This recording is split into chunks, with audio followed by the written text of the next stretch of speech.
everybody to Tuesday night. Howdy. We are the Raconteur Society, rejoining you on your Tuesday evening around 6 p.m. 7-ish, as usual. How's everybody doing? We are here tonight to throw some dice and play a little bit of Deadlands, and since we're getting started kind of late, I'm going to go ahead and throw it down to Dale, who's going to explain what's going on, and we'll get going from there. Okay, so we are playing Deadlands tonight. For those of you who are familiar, Deadlands Classic, not Savage Worlds Deadlands Reloaded. We are playing the old school Deadlands. I don't know if you can see that okay. Yeah. Okay. So Deadlands is... For the 20th edition. Yeah, he's got the anniversary edition. Deadlands is horror in the Old West. They call it the spaghetti western with meat. It's one of our favorite games. It's one of our favorite systems. We just love this. We've got our characters, so why don't, if you guys want, why don't you go around the table and introduce your characters and a little bit about what you are and what you do. Out of print says, love the setting. I have run every edition. Oh, Yeah. Cool. Okay. Yeah. Start with them. I am playing Olaf Olafsson. I am a Swedish guy. Everybody thinks that I am just a preacher man here, but and carrying a couple of 6 guns and rifle, but actually I am a spy for the Swedish king, sent here to gather weird tech, which I've been halfway successful with. Is a spy. They don't know Yes, that but yet. that is not common knowledge yet. And this, folks, is what we call metagaming. My character is Kelvin Krauser. He is a ex-Confederate soldier who was part of the cavalry, who started off his whole campaign as a completely different character because he was playing his best friend who had gotten killed to bolster his best friend's name to make him a hero. So that got discovered and found out throughout the gameplay, and now Kelvin is out as himself and kicking ass and taking names as best he can to keep everything safe. I outed myself, yeah. I am playing Frederick Cobb, who is also an ex-Confederate chaplain of the Catholic faith. He did originally have a crisis of faith, so he wasn't always in tune with God, but since then he's kind of bought that off, and when the word of God doesn't work, he's got a shotgun.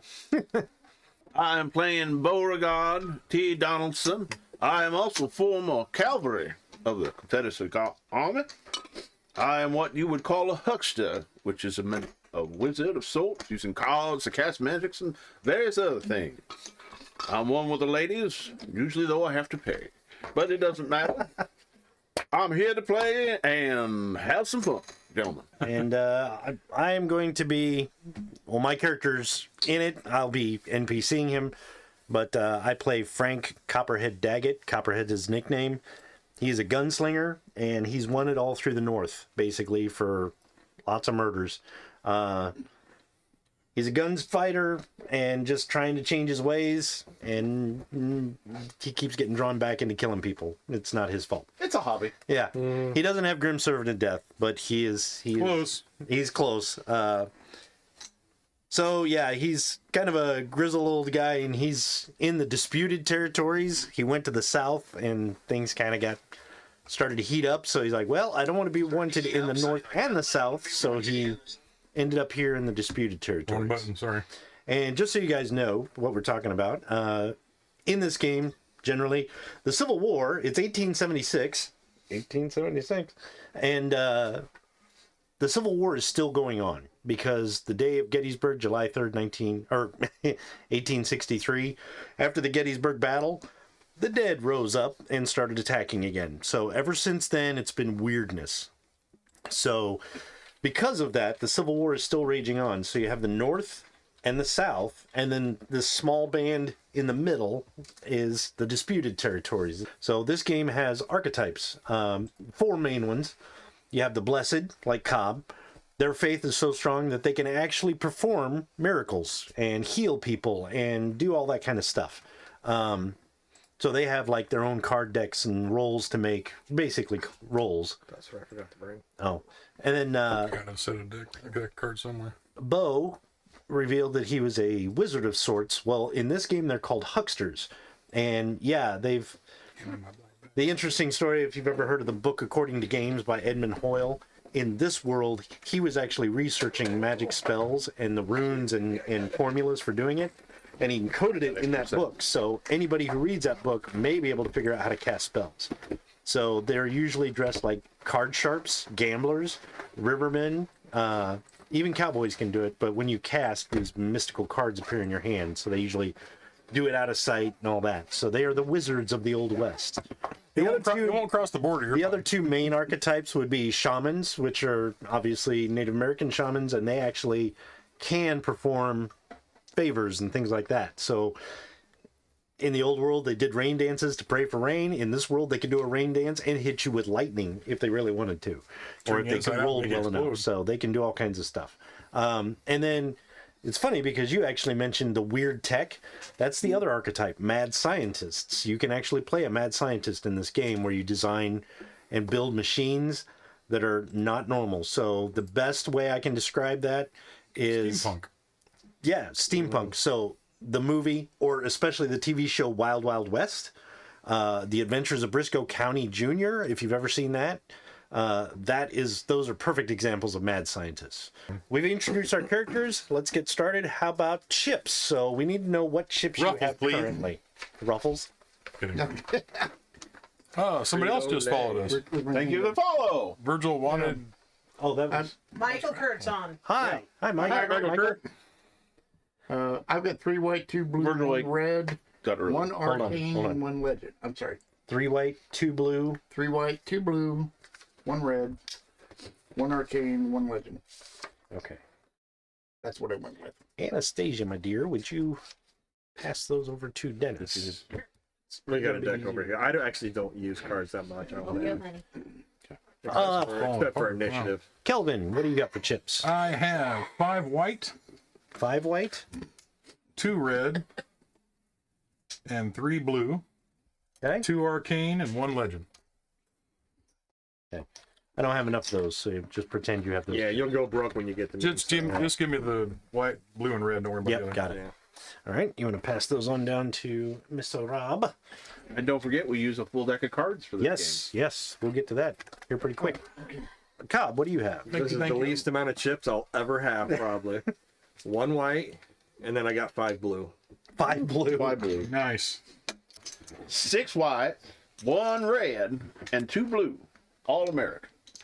These fate chips are used to help you out in situations.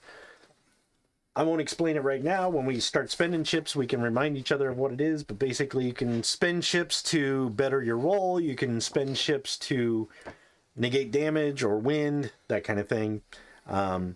Sometimes you can spend fate chips to get a better roll on casting a hex or a better roll in general, that kind of thing. Or to invoke certain powers. Right. Sometimes Better if you want shot. to do something, if you have an ability, you might have to spend a chip to do it. So that's what the fate chips are for. And then when we get into combat, That's when they come in handy for not dying. yeah, pretty much. And we also use a deck of 52 cards with the jokers left in. Now, the way this works is I'm going to have a deck for all the characters I run. So NPCs, villains, whatever I have, I'm going to draw from 1 action deck. Those guys are going to have 1 action deck. So when we get into combat, you'll see it. We'll draw cards and kind of count down, and it goes in order, and it's really easy to do. So, you guys are based in Memphis, Tennessee. You've all been kind of living with a man named Felix Coromant. Some of us are dating him. Some of you might be, I don't know. If you want to raise, I guess. Bo. Felix Coromant is was in the military, Confederate military. He was also part of the Raconteur Society, still is, kind of retired. But you know that he is one to collect artifacts and unusual things that can either be used to help in this war against evil or just to keep it out of the hands of bad guys.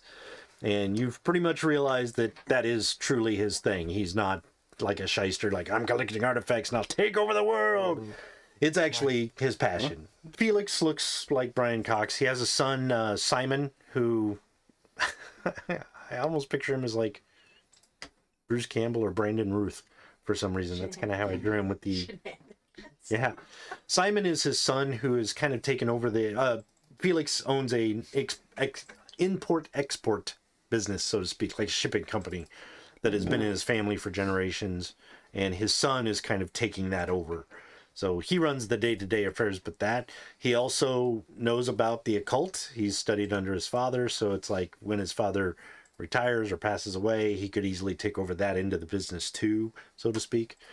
And then the other guy is a man named Leslie. I can't remember his last name, but he is the groundskeeper, handyman, and he is actually a mad scientist. He's what's known as a metal mage, which is a mad scientist who uses hexes to do things. So he can actually use...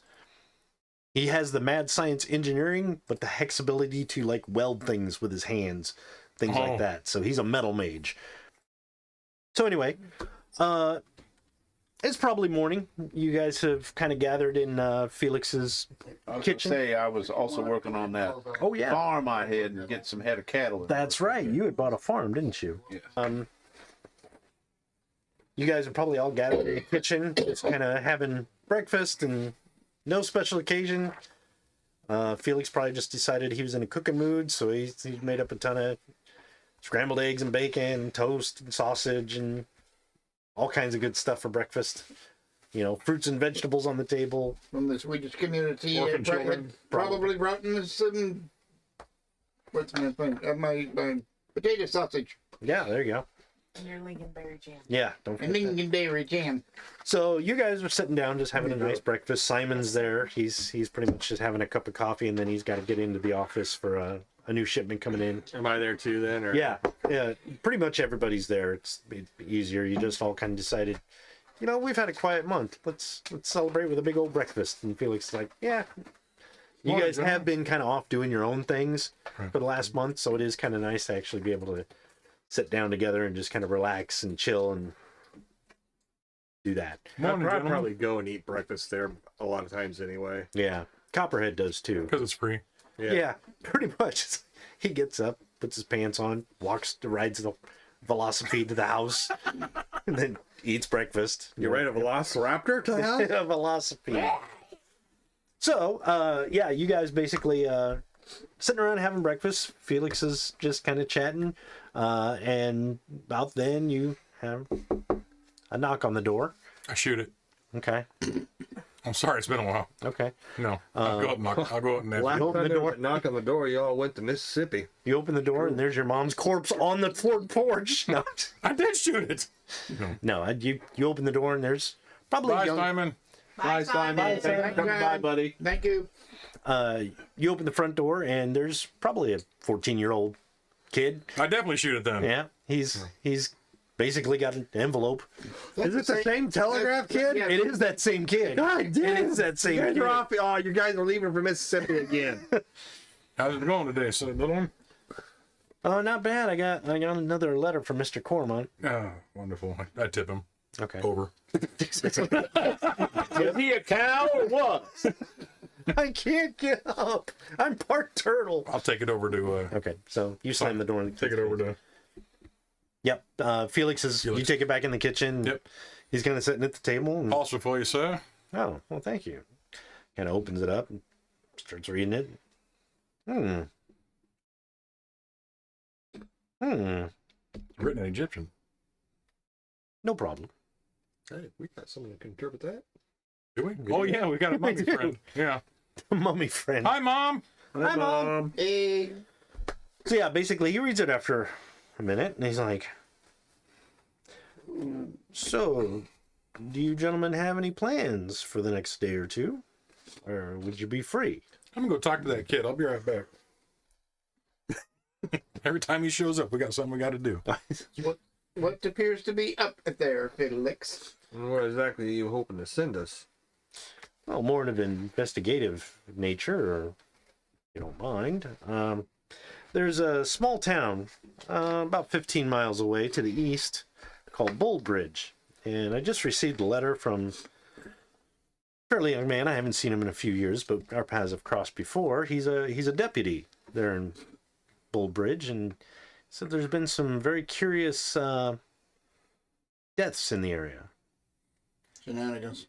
Shenanigans. No. There's been some very interesting or mysterious deaths in the area, and he was wondering if I would be interested in looking into it and finding out what's going on. I hate to say it, but By you looking into it, you mean us looking into it. well, I don't get around as well so much anymore. He's like, but my curiosity is piqued. It seems, Why is that? well, it seems the last death was Someone you knew? no, but it was extremely unusual. But he won't say in the letter. He just says it's unnatural, and there were others before this.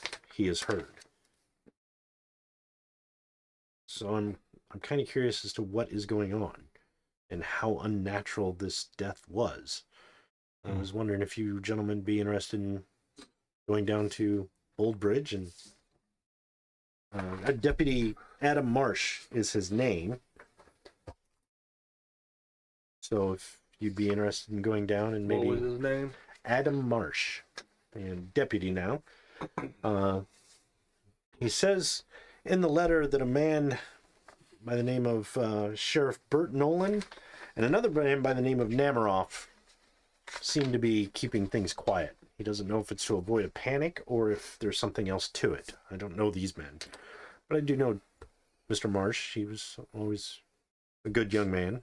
He served in the military for a little bit as a courier. So Pigeon. yes, It was a career. he got better. And he sent me a stool pigeon sample. That's I got that colon guard package again. You're trying to tell me telling him they got the something? wrong address. Right. No, he says, well, if you guys wouldn't mind, I'd appreciate it if you would go down and look into it and find out what you can find out and let me know. I got nothing. Most certainly, Felix. That I'll just walk out and start getting ready. And of course, I will pay you a sum, and if there's much danger, we can talk about the pay as usual. Don't worry about it. All right. We'll figure that out later. He's like, thank you, sucker. Yeah. But he says, well, if you guys don't mind, you can set off whenever you wish. It's only 50 miles away, so you should be there. Wait, 50? 15. 15. Yeah, So you it's only 50 miles. 50,000 leagues. So you'll be getting to Antarctica, dress warmly. Crap again. And he says, it's only 15 miles away. across the It grass. shouldn't take you more than a couple hours to get Meet you there if you gentlemen in take the your time. stables. Copperhead finishes off his food and downs his coffee. He's like, sounds good. I'll grab my stuff and meet you at the stables, Kelvin. Well, I'll have to go talk to Father Gabriel. Make sure he knows I'm leaving town. Well, actually, I don't like leaving town right now. The last time we left town, someone rode in and started harassing the people around Yeah. the church, so he's not very... He's kind of reluctant, but... Well, yeah, Father Baker, Julius Baker, has actually helped out at the banjo quite a bit. You know, what did I call him? What did I call him? Gabriel. Oh, it's I was Julius. thinking it was another one, but Yeah. yeah, Baker's there, and he's a pretty tough guy. He Oh, used to be a yeah. boxer, so he always says, "Don't worry." Sonny and a bunch of his boys keep a nice eye out for the streets, so you never have to worry about that. So, and Julius is the only one, well, besides maybe these guys, but Julius is the only one to know where the armory is. Because Okay. remember, Yeah. I packed it full of Yeah. weapons. Okay. Yeah. Yeah. He knows where that is. So. Sonny might know too, but Okay. primarily Julius. Yeah. Although he is a pacifist. And then in that area, you also a little bit, especially the rough and tumble crowd. Remember, Copperhead had to kill his doppelganger in the middle of the street. He's like, Copperhead's dead. Y'all hear that? And they're like, yep. So his reputation there is kind of under the radar, but if they know the area is kind of being protected by Copperhead, the criminal element is probably going to more likely be like, Okay. Well, it didn't help last time. I actually drew a man. That was not his fault, though. I didn't say it was a good alarm system. Maybe he's a little too under the radar. So anyway, yeah, if you guys want to go ahead and gather up your stuff, and if there's any ends you need to tie up like that, you can go do that. And it's probably about 9 in the morning. You guys can agree to leave whenever. Shotgun 1, shotgun 2, pistol 1, pistol 2. Yeah. Sharp's Big 50 and the Bible. and 2 What is it? dragoons. We're good. Real quick, what is it for to go up a stat to a dice from 1 die to 2 dice? 3 times. Yeah. No, well, How many dice you roll? Oh, 2 the times. number of That's dice. 2 times the number you want to go to. So if I have 1d6, it would be 2d6. It'd be 2 times. So it'd be 2 2 points. points. 2 points. to Yeah, go because up. No, 2 Oh. times 2 is 4. Yeah, 2 times the new level, so And it's it's two, Math. if I go to the die type, it's 2 times. 3 times 3 times. the new level. And aptitudes are just whatever the new level is. Okay. Thank you. Sorry. Unless you go to 6. Yeah, then it gets tricky. Okay. So, what time do you guys want to meet at the stable and head out? 10 o'clock. So now, whatever. 10 o'clock. 10 o'clock? So, Okay, sounds good. So, about 10 o'clock, you guys all gather up, mount up on your horses. I'll go up in the room, dash off a quick note to send to the immigrant preacher Okay. back at the village, and gather my stuff and head out and get Peter Paul Mary saddled up. Yep, that's right. Okay. That's you my horse. always have to bring 3 horses? I tell you. Well, it's got the split. 1 horse with 3 split personalities. Yeah. So, you guys mount up and ride out. He said it's east of Memphis, 15 miles, so you leave town, and it's not too bad. Yeah, I doubt my horse goes like that. Yeah. Mine does. What's really weird. Mine has a sound system built in Yeah. That's what it is. and GPS. So you guys just taking a leisurely trot kind of pace. You're not riding the hell out. Plop, Yeah. clip, flop. Yeah. Your horse has a limp too. It's Yeah. really unfortunate. You think you're gonna put a horse It's got a flat shoes tire. on your Why horse, did you but only didn't shoot think 3 you of were the gonna horses? use flip-flops. I don't understand that. And I think Copperhead came up with a name for his horse. I think he's calling it Whiskey. Oh, So we used to have a horse named Whiskey. oh yeah. So yeah, basically you guys ride out. Traveled. It's nice day out. I mean, pretty good weather. I think if I remember right, it was spring, late spring by now, probably. Mhm. So it's a little bit brisk, but not bad. You guys have a nice leisurely ride. After a while, you do see some street signs or street posts, like this way is this way is that. Road posts or whatever you want to call them, and you do see one that says Boldbridge, 6 miles straight Oh, ahead. we wanted to go to Cowbridge. Not Boldbridge. That's that way, 7 miles.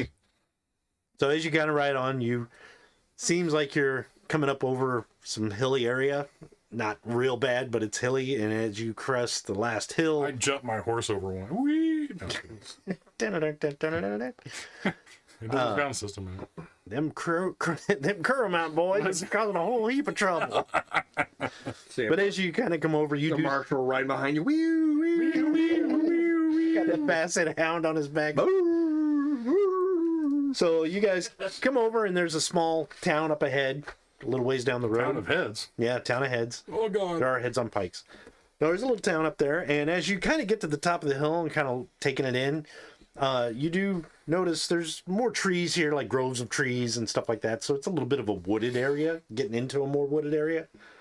And off to your left, about a mile from town, and about a mile from you and a mile from town, you do see a large grove of trees, and in the trees it looks like there's a house back there, like a large, almost like a 3-story house, pretty big.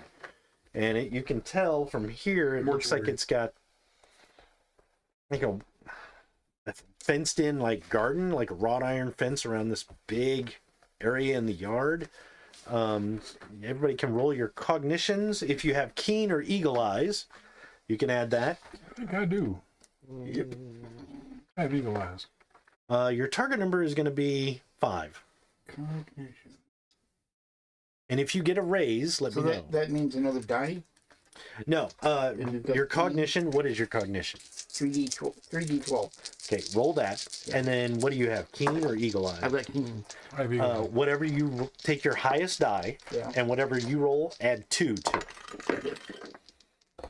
And if these you- pop, right? Yeah. They pop, and if you beat the target number by 5, it's a raise. And every time you beat it by 5, it's another raise. Let me know if you get raises. I got 19. 19. Okay, so that's 3 raises. I got 5. You rolled a 5, or you got 5 That's raises. after my keen is 5. Okay. I rolled 3 3s on 12. Okay, so you made it. I got 12. 12. Okay. Bo. 8. Okay. What was the base again? 5. 5. So you So I got one raise. You got 1 raise. You got 2 or 3 raises. 3. So as you guys look, you do see this big fenced-in area, and it looks like it has more decorative trees, but it's maybe overgrown. And as you look, you notice there are statues in the backyard, and it's like a lot of statuary over there. And some of them you can tell from here are like regular statues, but there are some that are like suggestive. I think that's a naked Oh, this lady. must be yours, Bo. I think that's a naked lady bent over there. You know, and it's just kind of a weird. frame rate. But there's a lot of statues, like How maybe bad? 15 or 20 statues in this yard, and they all look like they're From the 0 to 30. like life-size, sculptures. 11%. So it's but you can tell a lot of them have creeping ivy and moss and stuff. So they've been there a long time. And it looks like from here, it looks like the house maybe is in disrepair. Maybe it's abandoned. It's very dark and kind of unkept. Paint peeling and stuff like that. And it does look kind of like an old colonial style, kind of pillars out front. Very nice, but just in bad shape. The white paint is now gray, that kind of thing. But yeah, it's off that way, about a mile from town. Then as you look down, you do see the town proper, looks like. There's a few outlying houses, but most of them are centered in the middle of town. So it's not like a big farming community, but there are people who live out. You can continue on toward Boldbridge. As I you thought this do, was Boldbridge. well, as you ride down, you do notice there is what looks like a stream, like a large stream that kind of cuts across the front of town, and there is this nice little like stone bridge that goes over it. That kind of, you go over this little bridge and then you enter Hey, Rebellion. town. Bell's on. I was about to say something. Hey, Belle. Hey, Belle. Hi. And then you enter town, so it's kind of like the entryway. And as you get down to that bridge at the bottom of the hill, you do see a sign. Really nice kind of hand-painted sign. It says Boldbridge, population 58. So, Oh, here we go. Any off yet? no. Very 50. welcoming. It's very welcoming. It looks like, oh, this is nice. And you notice, actually, go ahead and make a smarts check. Target number of, just say 5. Yeah, smarts, where are those at? What'd you say the Target number of 5. Bell said the yeehaw with a little happy face and cowboy hat. Okay, now this is weird. This is the 3rd time I've rolled 3 die and they all came up 3s again. That's a good Uh-oh. thing. Maybe. Maybe not. Like Chicago just burnt down. I got 11. 11? Yep. Anybody else make it? Okay. All right. So as you look, Kelvin, you're kind of like, okay, well, you can see the middle of town is obviously the X, and you're like, okay, well, I bet that's probably a sheriff's office. That looks like a general store, kind of a common layout. You This do is like notice at Lions the Den. kind of other end of town, just on the edge of town, there's a larger brick building with kind of a gated in or stoned in wall yard, kind of like a large Like a yard. courtyard. Kinda. And yeah, like a courtyard, and you're like, that's odd. It's got trees growing around it, so it's not like out in the open. It's pretty. It looks stand like out. it could be a hospital or something like that. But it you doesn't know? look like it fits the.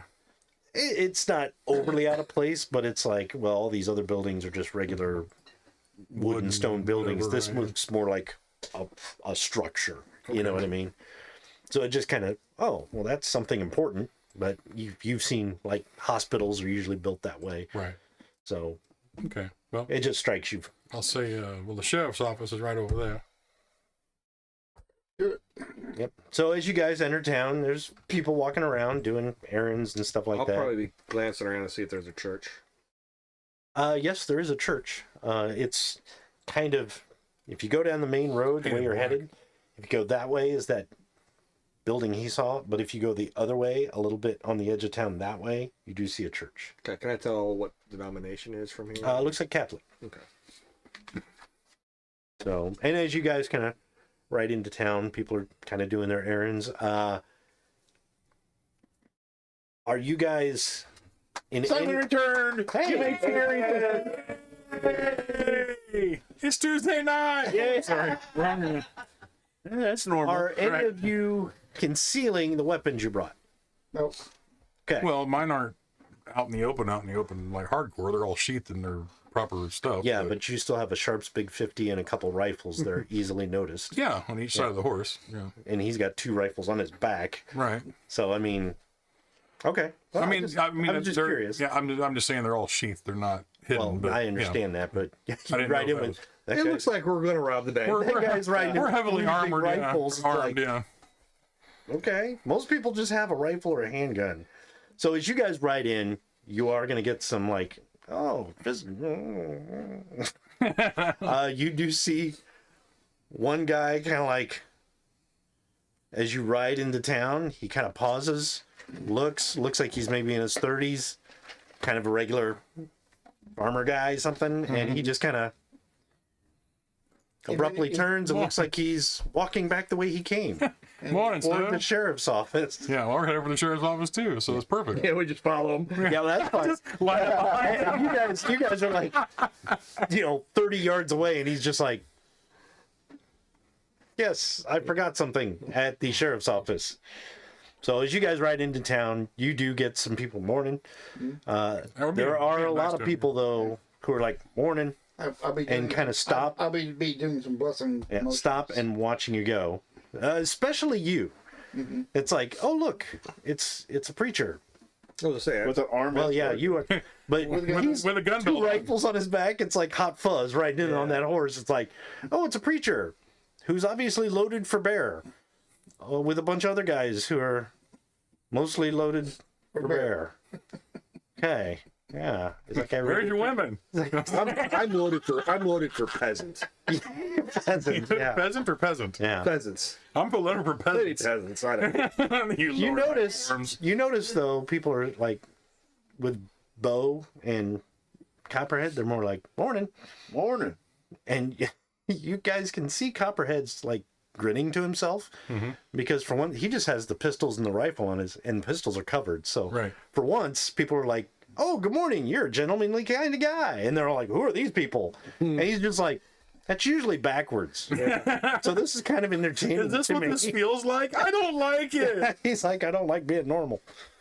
But anyway, you guys kind of ride into town. You get that reaction. The one guy is headed over toward the jail, and he's not making it obvious, so he's just kind of walking. But he does kind of just glance over his shoulder once in a while.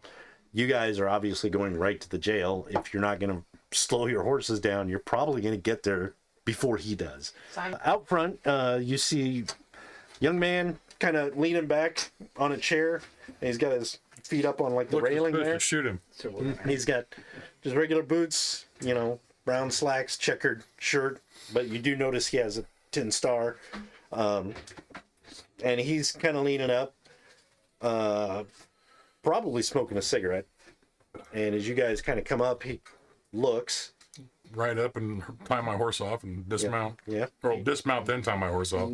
Really weird the other way. See, this is the sheriff sitting out in front. You don't know, but he has a tin star. You can roll your cognition if you want from your horse to identify him before you get to him. Just make a target number of 7 because you are looking at this little tin badge from. Paper patch bullets with pages from the Bible. Got 8. Okay. Unless 11. Keen's gonna go in there too. Yeah, Keenan goes on all of them. I got 12 then. Okay. Anybody else? No, okay. You do notice his badge says deputy. Not sure. Morning, deputy. Morning. Sheriff about? Deputy Marsh. Sheriff's inside. Deputy Marsh. Sheriff's inside. That's Sheriff Marsh. No, No, Sheriff Deputy Nolan. Adam Marsh wrote the The letter. guy that wrote the letter was Deputy Marsh. Oh. And he's like, Sheriff's inside. He doesn't answer your question. He kind of looks like, Felix sent us. Sheriff's Well, inside. Sheriff's inside. We'll go inside. Get all Peter. Yep. Get all Yeah, Peter I'm Ball fine with married. On post. Stroll in. Okay. He just kind of watches you guys walk in like that. I'll probably kind of.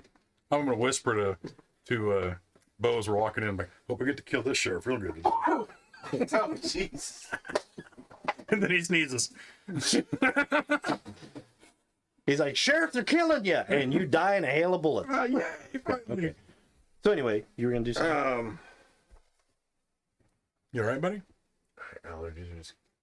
I'm allergic to I'll bullshit just, too. as these guys are going in, I'll just be like, I'll wait out here, keep an eye on the horses. Copperhead's actually looking at the sheriff's door. The prison bars on the window. He's like, I'll wait with Cobb. You know he doesn't like jails, so you walk two in. stay out. You guys walk in. As you walk in, there's kind of a heavy set guy, more of a stout fellow, probably in his mid 40s.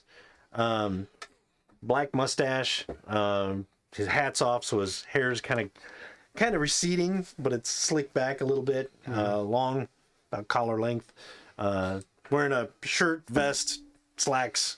He does have a holster on with one pistol, but you do see the locked up rifles and pistols behind him. Off to one side, there's a door. Obviously, I'm leads to the focused on the cells. rifles and pistols behind him more so than the red man. So. And he does have a 10-star. And as you walk in, you can see he's the sheriff. And he's kind of looks like he's writing something down, paperwork or something. Sheriff, He looks up and he's like, gentlemen, sitting here by Felix, sir. Morning. Felix. Help me out, Dennis. Dumerant. Oh, Coramont. Quarterman. Your deputy Marsh sent the Okay, request. before you go too far, Okay. remember in the letter, he Yeah. didn't want the sheriff or Namaroff to know that he sent that letter because they're keeping Oh, I it forgot secret. that. So Okay. before you Okay. say that, I'll let you know. Okay. I'll let you rewind that. We need to 'Cause stop- I go, we need to stop Deputy mentioning Marsh sent Felix us a then. letter. He's like, I'm gonna kill that son of a bitch. Thank you. Yeah. So don't forget, he didn't want him to know. So would you still say Whoops. Felix sent us? No. Okay, in that case, let's No. rewind it. Keep up, He's the sheriff. He's like, Morning, sir. morning. Can I help you with? I don't know. What are we doing here? It might be, Sheriff, that we might be able to assist you. We've heard you've had a bit of a difficulty that you're trying to keep quiet.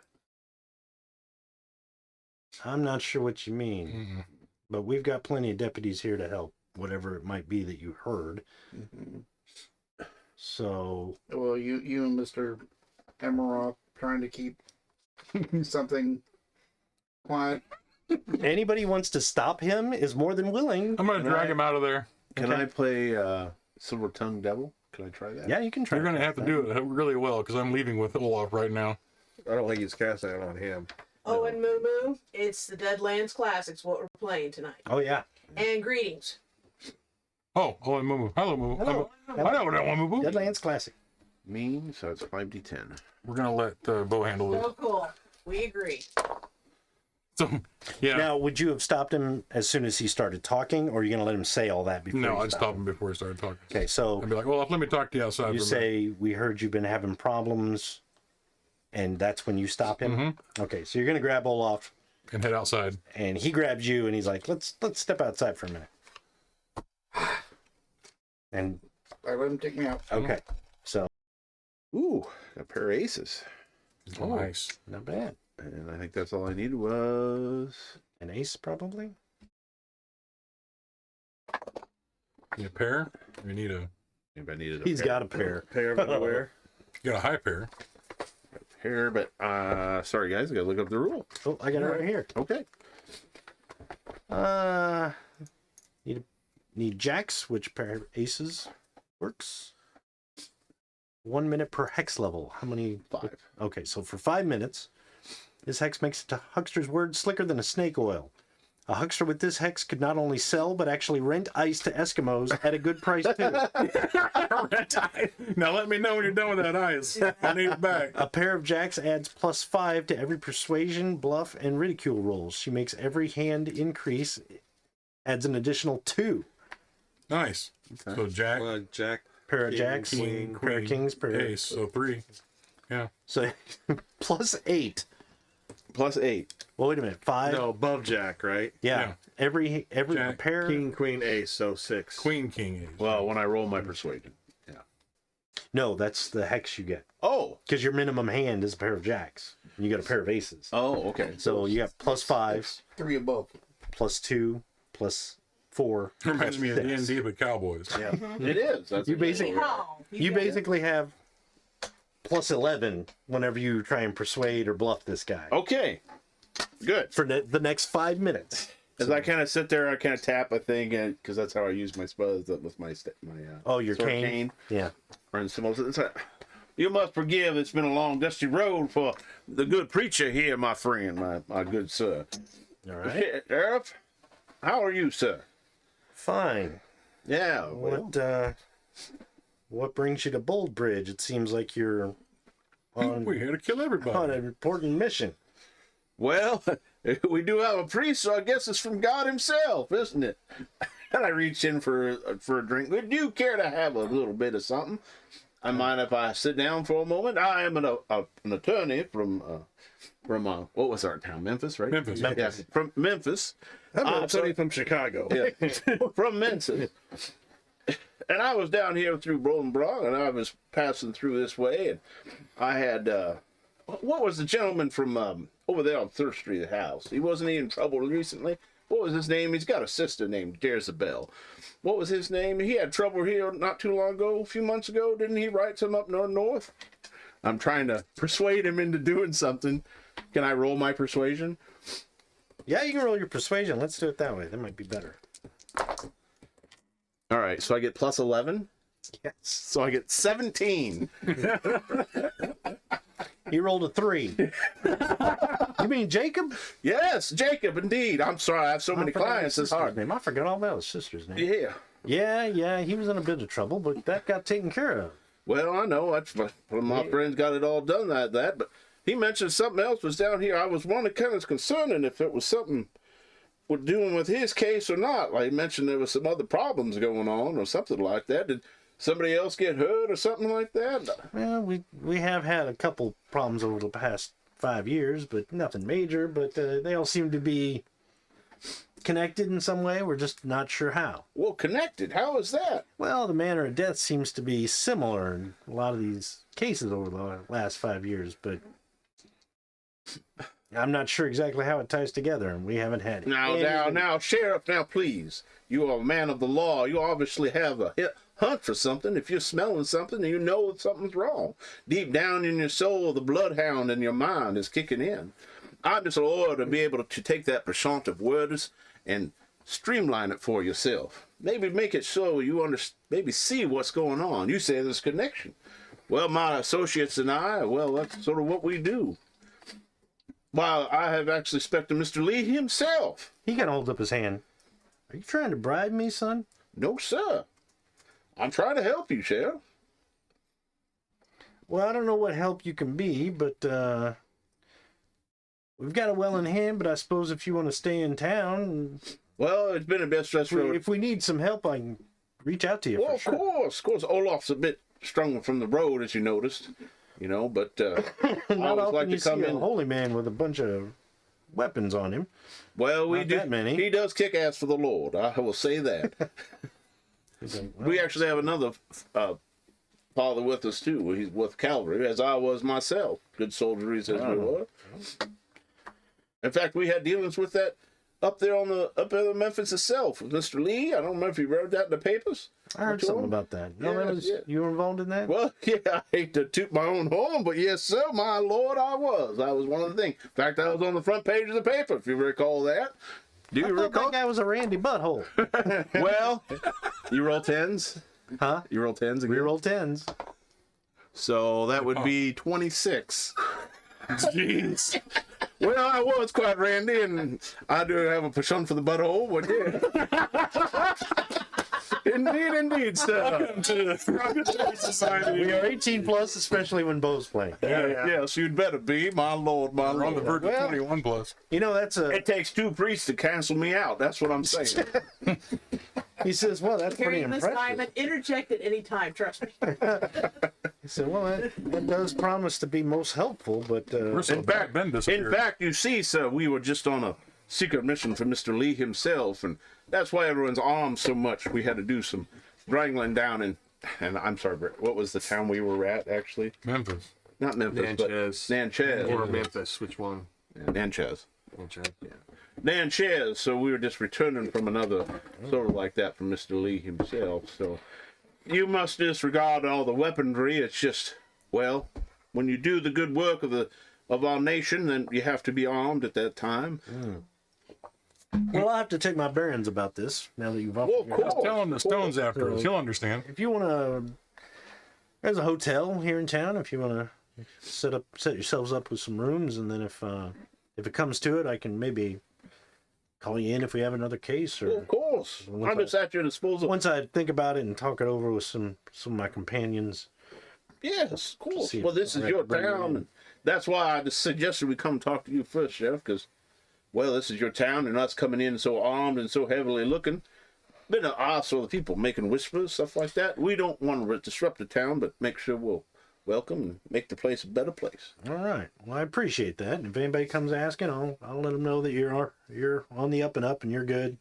Yeah. Good men from the Confederacy and trying to help out where they can. Yes.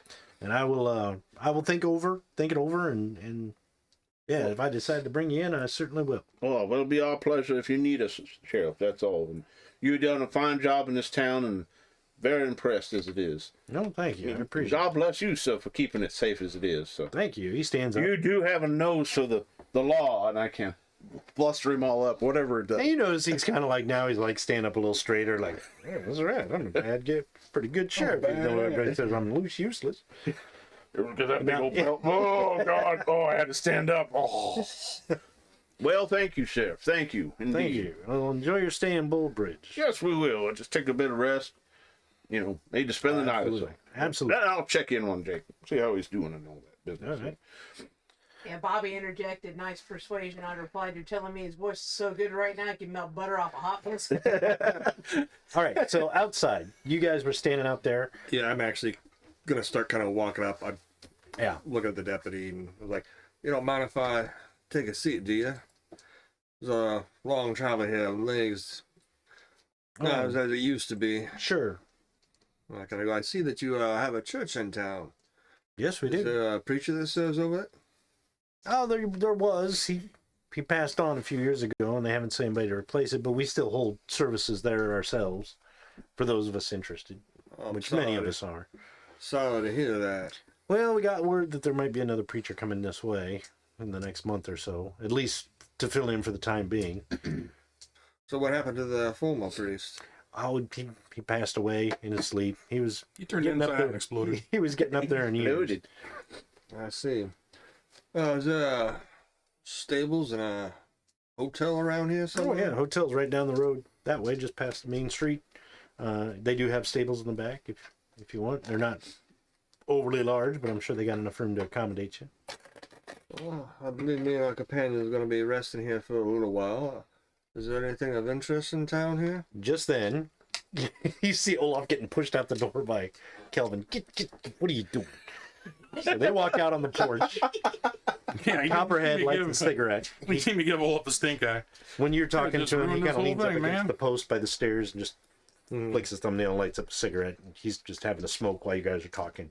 And then these guys come out right when you said that. So he kind of looks up and he's like, kind of looks at you two like, wait to Yeah, I'm see probably what's looking going at on. these two for a moment too. Yeah. We'll have to talk in a while. Oh, well, like I said, What'd you say, Rob? We'll have to talk in a while. You say that to who? You Oh, okay. He says, and Bo, or well, Bo's not he there. actually mutters it. Roll your cognition, target number of 3 to hear him. All this? Yeah. You too, Olaf. Yep. Oh, With a raise. Just target number 3, but just to make sure you actually hear. 11. 7. Red rum. That's an interesting conversation. I guess we'll be leaving now. As soon as you say we'll have to talk later, kind of almost under his breath, just loud enough for you guys to hear, he's like, 7 o'clock, the barn by the church. But he doesn't look at you when he says it. And he says it just like 7 o'clock by the barn by the church. And I'm just stop and kind of look. I don't look at him, but I look kind of like down at his feet. I'm like, well then. I just kind of tug on my hat and start walking over towards the hotel. I'll walk back in to get Bo. So we're walking by, he's like, who said that the door I'll go in and get Bo. You go in to get Bo, you kind of tip your hat. When you go in, he actually kind of says a little louder, but without looking at you guys, he's like, name's Marsh. But we'll talk later. That's the guy outside, right? That's the guy who just talked to you. That's the chair. I'm inside and didn't hear it. The chair. Deputy Marsh, can you Actually, get it's this the chair ass I'm off of me? sitting on that's talking. We've had a little bit of problems lately. Deputy Marsh, this guy's flatulent. Shoot me. Shoot me. Please kill me. It was all night chilling out at the barn. Oh my heavens. So you finish up, you're just shaking his hand, Yep. and Kelvin comes in the door, and he kind of looks up, and he's like, howdy. Sheriff? A little Oh, more friendly this time. yeah, Howdy. no, hey, yeah, oh. I'm not even in there. I go tap your shoulder. I'm like, oh, this is my good friend Calvin. Oh, he's quite a hero my of hand. Southern. Yeah. He shakes your hand. Nice to meet you, Sheriff. Bo, everything okay? Oh, everything's wonderful. I just checking with a wonderful sheriff in this town. I said, just tell him how wonderful and great you are. And Oh, sheesh. No, I don't have to roll, do I? yeah, I'm persuaded. Yeah. You just stand there and smile. Yeah. 16. Yeah, no, that would be 11, right? So 19. Okay. I go, he's one of the finest sharpshooters I've ever seen in my life. I mean, if I ever knew a friend or a brother, it would just be Kelvin. And I'm almost making you cry. He only pays me a lot to say that, so it's all good. Does he roll resist to that, or basically I give him a whole big I'm conversation? just going to play along with it.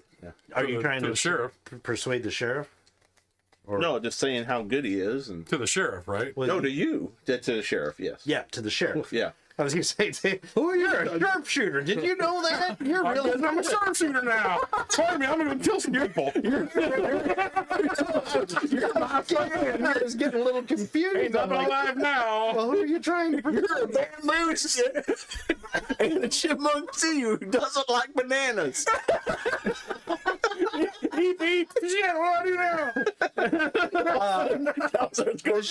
do now? He's almost to the point where he's like, this is really strange, but I'm just gonna go with it because I believe everything he said. Everything I said. You're like the world's best attorney who's like kissing cousins with General Lee.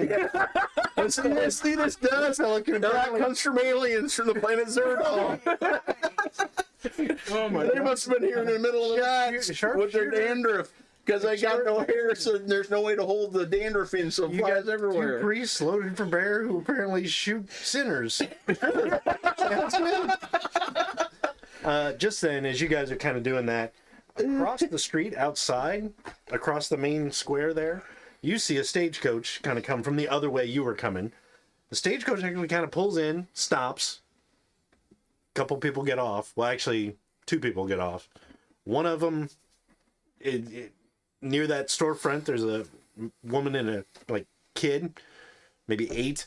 And when the two guys get off the stagecoach, it pretty much gives them their suitcases or whatever and pulls off. One of the guys goes to the woman and child and kind of embraces them. The other guy looks like he's dressed a little nicer, kind of like a back east fashion.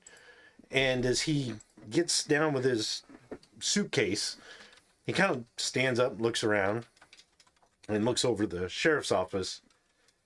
Kind of pauses and looks around and looks down the road, sees the hotel, looks at the sheriff's office, makes up his mind, and starts walking to the hotel. Oh, thank you for your time, Deputy. Mm-hmm. Get up and go around to get my horse. And he, as I you go kinda round up some horse, start too. to walk off, he's like, And he kind of looks at you two because you said, you know, Felix sent us originally to him. He's like, I'm glad you got the letter.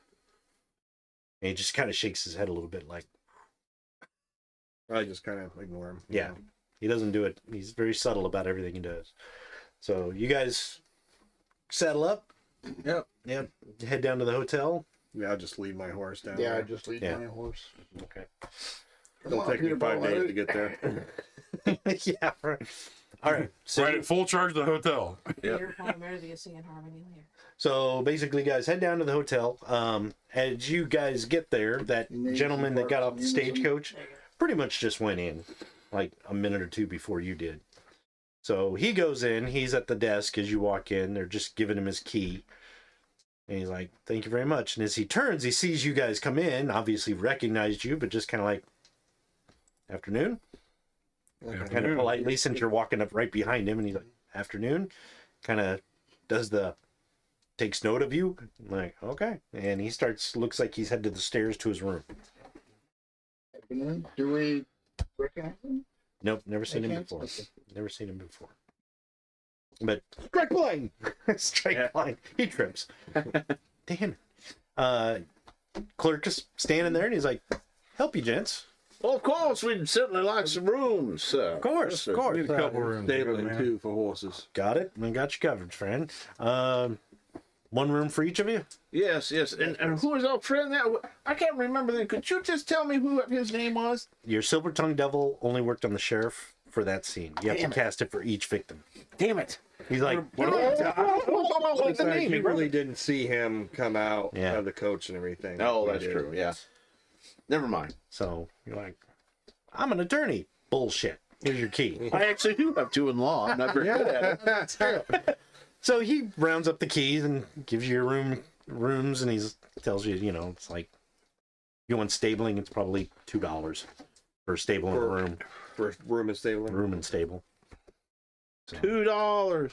Oh, my $2. $2 in Stable for me. Stable for my you. horses. I'm gonna You might pay I'm gonna tip him another $2. You bought 3 For my horses. okay. Oh no, they're all staying in the Like- room. Any special needs you require?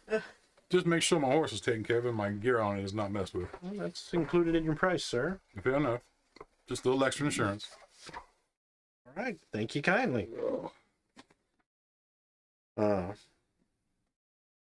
He mutters, still looks like I'm getting laid tonight. Well, I don't know. I don't. So anyway, you guys head up to your rooms then? Mhm. All right. Each get up to your rooms. The rooms are very similar, very standard. I mean, it's like a Motel 6. It's nice, but it's not a flea bit hotel. Make sure to get my saddlebags and stuff. Yeah. Well, yeah, that's a given. You gotta get up, unload the stuff. Remove the weapons off the horse. He's like, we don't serve food here at the hotel, but right across the street at the saloon, they have dinner, they have breakfast. They Oh, serve the breakfast. saloon. There's a saloon over What's there. the name of the saloon? I didn't look at it when I came in. The saloon? Oh, The saloon. He's not very creative. The busted But gullet. the food's good. The busted gullet. what time of day is it? Dewdrop bucket. Must be part of the same probably Broken about noon Banjo by now. franchise. Well, no, it's probably about Broken it's probably about Banjo. 11:30 noon. I'm gonna go back down to the main lobby and where we came in and see if I can hook up with these guys. Okay, yeah, you guys all kind of put your stuff away and gather down in the main lobby. Lunch, gentlemen. Yes, Yeah. yes, indeed. I think that would be As you excellent. guys are standing there, like waiting on each other, and probably the last one, say Bo, comes downstairs, and you're like, "Lunch, gentlemen." Right behind Bo, you see that guy who was looking at the jail. He kind of comes down, kind of sidesteps you, excuse me, and it looks like he's going outside, but he has what looks like a small satchel, or like almost like a briefcase, more like a purse, but it's like a satchel, and he's got it under his It's arm. a man's saddlebag. Yeah, no, it's like It's a man purse. just imagine a leather pouch about that big.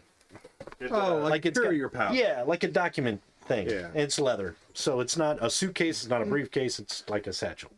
You mean for Is it a like more Home case? Express satchel. Yeah, not even that. More like just a leather bound. It looks like we would call it a binder. Yeah. Yeah, that's what it is. So he comes down and excuse me, and he starts walking out. And actually, he goes to the desk and he's like, do you have any horses to rent? They're like, not really, but we could probably loan you one. He just kind of pauses and he's like, yes, that would be great. Like, you have any horses to rent? No, but we can loan you one. I look over. That's called renting a horse. He doesn't look upset, but there is something like he's curt about it. And he's like, yes, that would be wonderful. So I start leaving to go to lunch because I don't know this dude. Okay. So. Okay.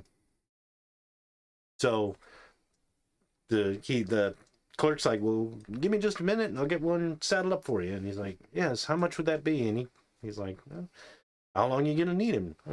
Possibly a day, maybe 2. We're a mule haul here. He's like, well, say $3 for both days, for 2 days, and if you don't need him, we'll give you a little bit back. He's like, sounds agreeable. And he reaches into his pocket and pulls out some coins. So he's doing that. You kind of like lunch, gentlemen, and start to head for the door. Mm-hmm. What do you guys do? I'll join up with you in a minute. All right. Copperhead will be like, yeah, I'll go with you. So he's going to leave with you. How about you two? He's Bo, you don't catch know up with this you in a guy, minute, remember? but you guys can. I know. These guys are leaving for the saloon. What do you guys do? Yeah, I'm headed over there. Okay. Yeah, I just since I was last one down, I'm just gonna come down the steps and be. All right, that sounds good. It's a good drink for after being on the road. All right. So you guys start heading across the saloon. What do you do? The hotel manager, did he leave then, or He's just getting ready to walk out from behind the desk to go down. okay? I'm not really going to stop him, but I'm going to kind of walk up to the desk like I want to be next. And, Okay. And I'll just kind of once he kind of steps away, everything, I'll just kind of like look at the gentleman. And this fella looks at you like, I kind of nod and everything. Is that you here for business or pleasure? I don't mean to intrude. no, that's fine. More business, but somewhat personal. Well, I hope everything's all right. I don't think it is. Are you from here? No, actually, I'm from Memphis. Came down here to visit. Have you been here long? Oh, about 10 minutes or so. He kind of actually laughs. He's like, well, all right. All right. Is there something I might be able to help you with? Is it you're not in grieving, are you? Or someone sick?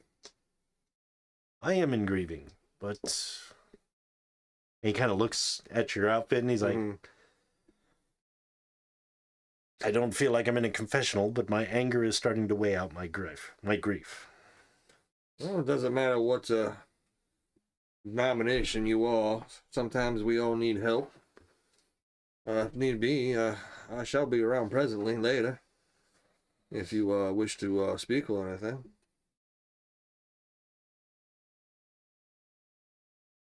Or even right now. If they're not pressed for time, that is. No. Were those your companions that were going across the street? I'm assuming to the saloon? Yes, they are. Not exactly. They're good folk. Thanks, Carl. It's about the best compliment we're gonna get. We're gonna get from Carl. Yeah. He goes. Yeah, they're all right. He says, I'm assuming you're going to have lunch. Do you mind if I join you? I'm assuming you all just arrived recently from out of town. Yeah. Just me and you, or would you like to join me and my companions? I do not wish to. Sometimes people don't like to talk with a whole passel of strangers. And we're stranger than most. That is true. Well, Have he you seen says- me without paint? They all pop up from behind the bar. Well, let me ask you this. I hate to be blunt, but I need to. Does it seem as if people are lying here to you? Have you had time to speak to anybody who seems like they're keeping secrets or anything of that nature? Well, I do know that there's some Shut up, you damn fern! The sheriff pops up. What? Felix. That Marshal chair found its way into the hotel, and I'm saying. You hear the door kick open the chair. Clank. Clank. Have you ever been here before? No. But my... And he kind of pauses. He's like, my brother lives here for a year. I see. My father came to check on him, and they're both dead. I go, an associate of ours got a letter from someone here in town who was concerned about some unusual deaths that took place. Our associate then asked us to come to discreetly investigate the matter because they thought that the law wasn't exactly, well, we don't have to show what the law is doing. See Olaf discreetly. Just then, the hotel clerk comes back from a back door. He's like, got your horse all saddled up, sir? He's like, well, I'm going to have lunch across. He's like, oh, sure, whenever you're... It's the black and white Palomino back there. Good horse. I like Palominos. Yeah. He's like, it's a good horse. Very saddle-wise. black and white Pinto back there. Yeah, very sad. Don't back him up. No. He's it's very saddle-wise. but yeah. He's very saddle-wise. He'll treat you just fine. You're like, well, thank you. I appreciate that. Do I do? You like, no, I trust you. Just take him when you're ready. I'll kind of keep an eye on you. You get back there, it's a donkey. See, I told you they're lying. It's painted. What's a little outfit? He says, well, thank you very much. And he kind of goes to turn like, Actually, I kind of, what is your name, sir? my name is Paul Heights. Paul Hutz, I'm Frederick Cobb. I kind of shake his hand. Nice to meet you. I go, before we go over, there is I look over the innkeeper. There is a question I wish to ask you. Oh, what can I do for you, sir? I saw old colonial estate not too far outside of town with statues out in the yard. Oh, yes, the Miller Mansion. The Miller Mansion is that occupied? No, sir. What's just quickly? What's the story behind that? Well, everybody around here knows that story. It's been abandoned for about 30 years now. You know what that means? New headquarters. Says, Nosferatu! and he actually kind of settled it. Like, this guy seems like he's like a hotel clerk, so he's like, I know all about the town. He's like, well, that was built in 1759. Edgar Miller was the man who built it. Him and his wife and his brother, I believe. There was a lot of bad dealings when they moved in there. A lot of bad stuff that was going on. Seems he kind of lowers his voice, even though it's just you guys. He's like, seems Mr. Miller and his sister, wife, and his brother. Well, let's just say they were fond of hiring young ladies to come up for a night or weekend. And usually them young ladies came back totally changed, like something happened to them. But they wouldn't say nothing about it. Rumor had it there were some other young ladies around town who were drifters, came in off the coach. Nobody knew them. They'd end up going to stay at the Millers and never heard from again. Well, the townsfolk didn't know what to do about it. But one time, somebody's kin was taken up there and never returned. And when they went up to confront him, well, they found all three of them hung themselves. Right there in the parlor. The Millers. The Millers. Edgar, his... Some say sister, some say wife, some say both. Bedelia, and his brother Winston. They all hanged themselves without being prompted to? It looked like they meant to. They was all right lined up in the parlor. Chairs kicked out from under them. And what makes matters worse, they was all buck naked and had drawings on them. Like weird markings. Interesting. Those statues, they've always been there? Well, that's the funny thing. A lot of them were. But there have been a couple more over the years. When the Millers were living there. A couple of them showed up as the Millers were living there, but over the last maybe 6 years, 5 years? There's been some talk that somebody's noticed there's more statues up there. No one's ever truly accounted for them all. Nobody wants to go up there and look. It's a bad place. Some say it's haunted. Kind of shake my head like, yeah, I fucking think that'd be haunted too. It's like, some say it's haunted. No offense, but none of us in town have really had the guts to go up there and check into it. And those that have noticed the statues noticed it from a distance, so nobody's about to go up there and count them. But yeah, odd happenings. We just stay away from that place. Well, I appreciate your time. Sure. I kind of, Enjoy your lunch. Don't go to the Millers. what's his name again? Oh, the clerk? No, not the clerk. Oh, the guy? Paul Heights. Paul Heights. Clerk's like, I'm Corey. Corey Miller. I'm Corey Miller. Don't go up there. Believe me. Everybody used to be a statue. Oh, Mr. Heights, if join me for lunch, I'll buy. Oh, well, thank you very much. No, not necessary, but Money. I will join you. Money is Those no things are problem when pretty God is on your side. Yes, I can imagine that. So he joins you. So you guys go in. It's a nice little saloon, a little bit roomy. It's nothing like the River Pearl in Memphis, but it's it's a nice little place. There is a barkeep at the bar, and there's a serving woman going around. Tables, I'm assuming. Yep, tables, chairs. Looks like it is a saloon, but there's not a lot in the way for there's a piano in the corner, but there's no stage or nothing like that. So they probably play music in the evening or something if somebody wants to, but it looks like it's more kind of a restaurant that serves drinks. Is there a good sized table there Yeah, there's with a couple extra chairs? a couple tables with like 6 to 7 chairs and some other ones that have We'll 4. take a seat at the table. Okay. At that table. All right. They both kind of notice you. There's maybe 3 other people in here at different tables.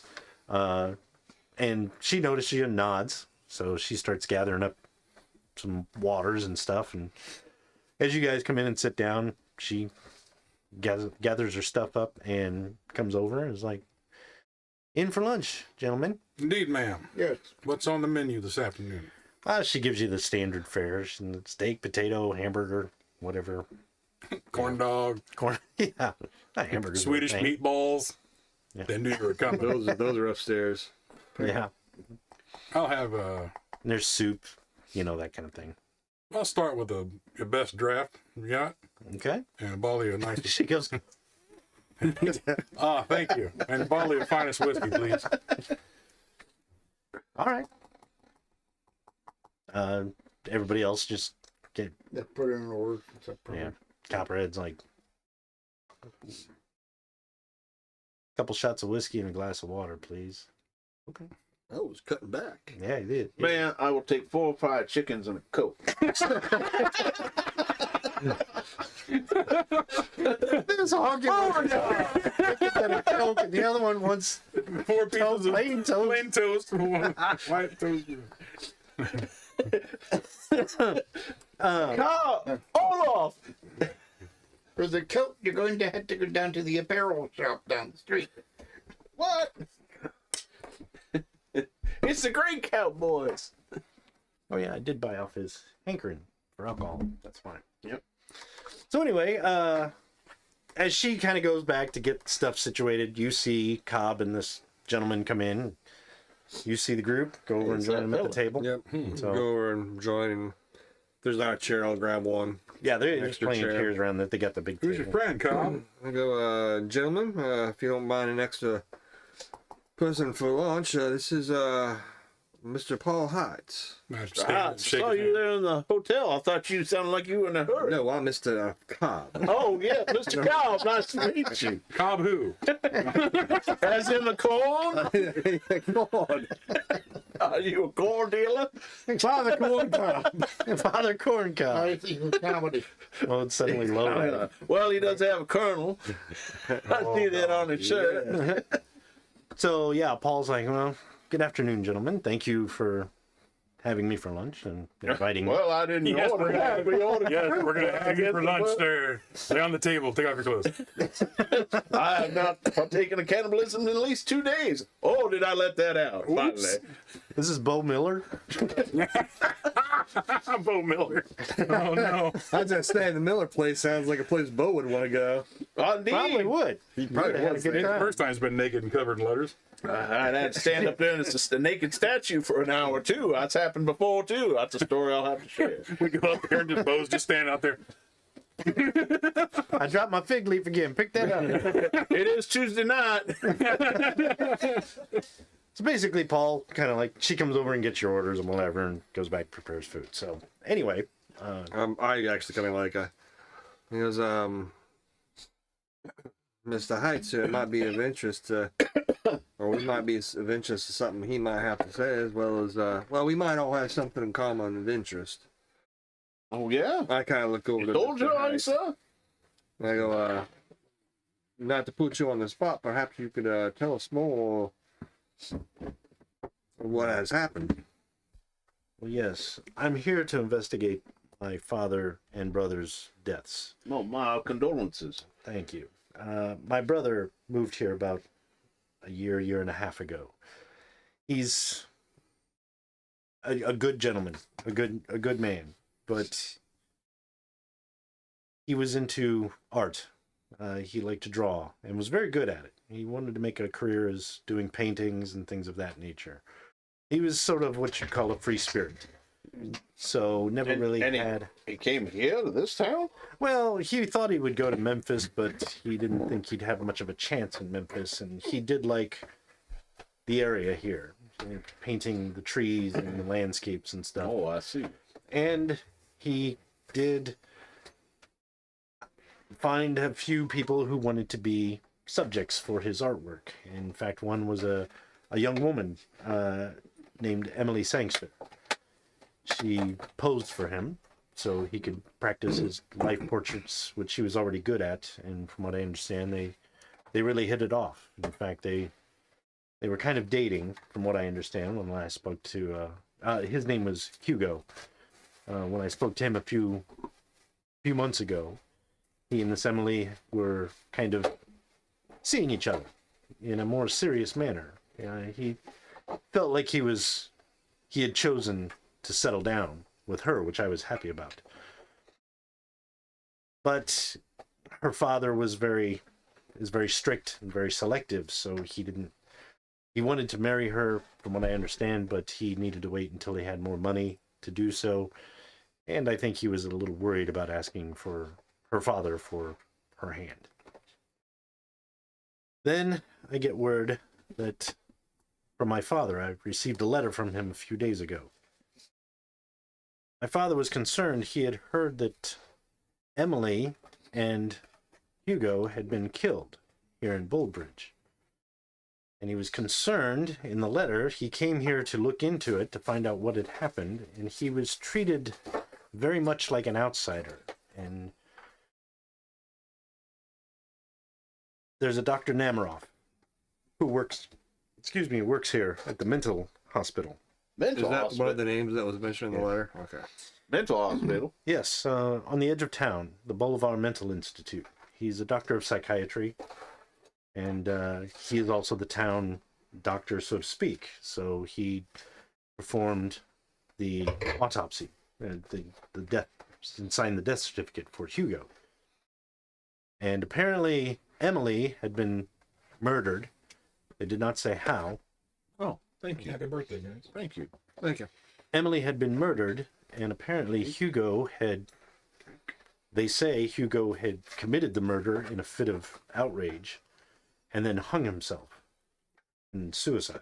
My word. Which my father and I do not believe for a moment. Not for a moment.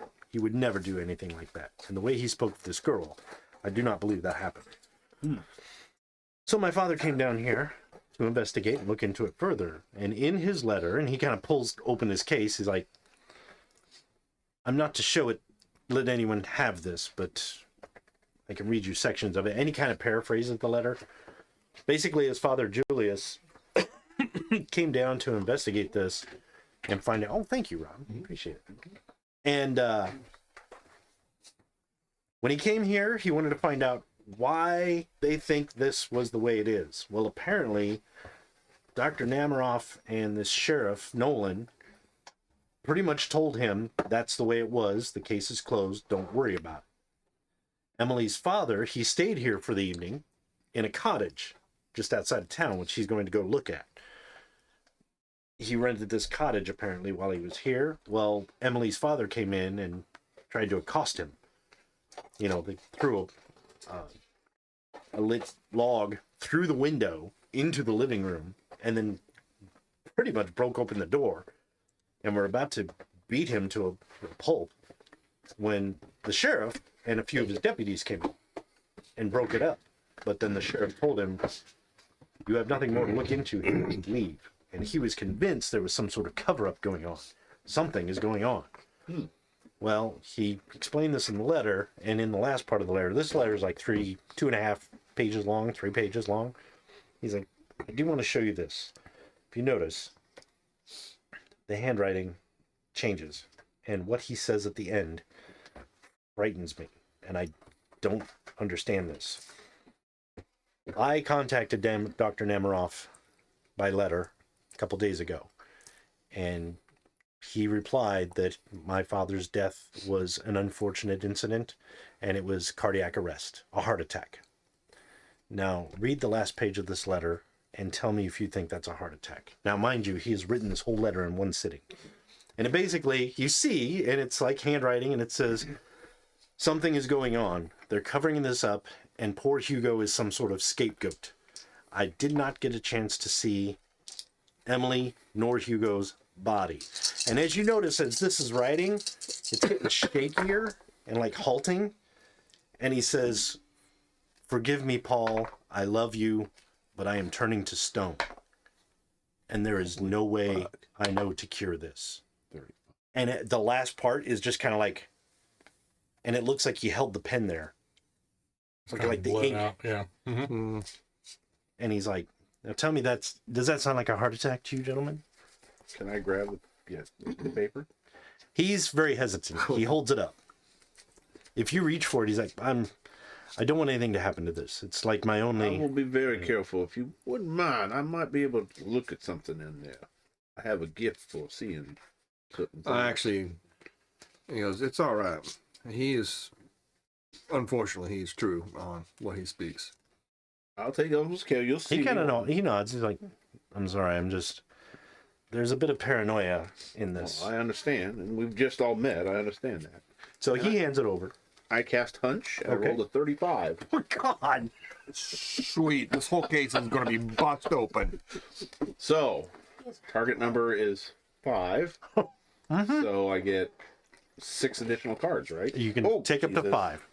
The most you can have is 5 additional. You know how to shuffle cards? But it's 52 pickup now, unfortunately. Not really, apparently.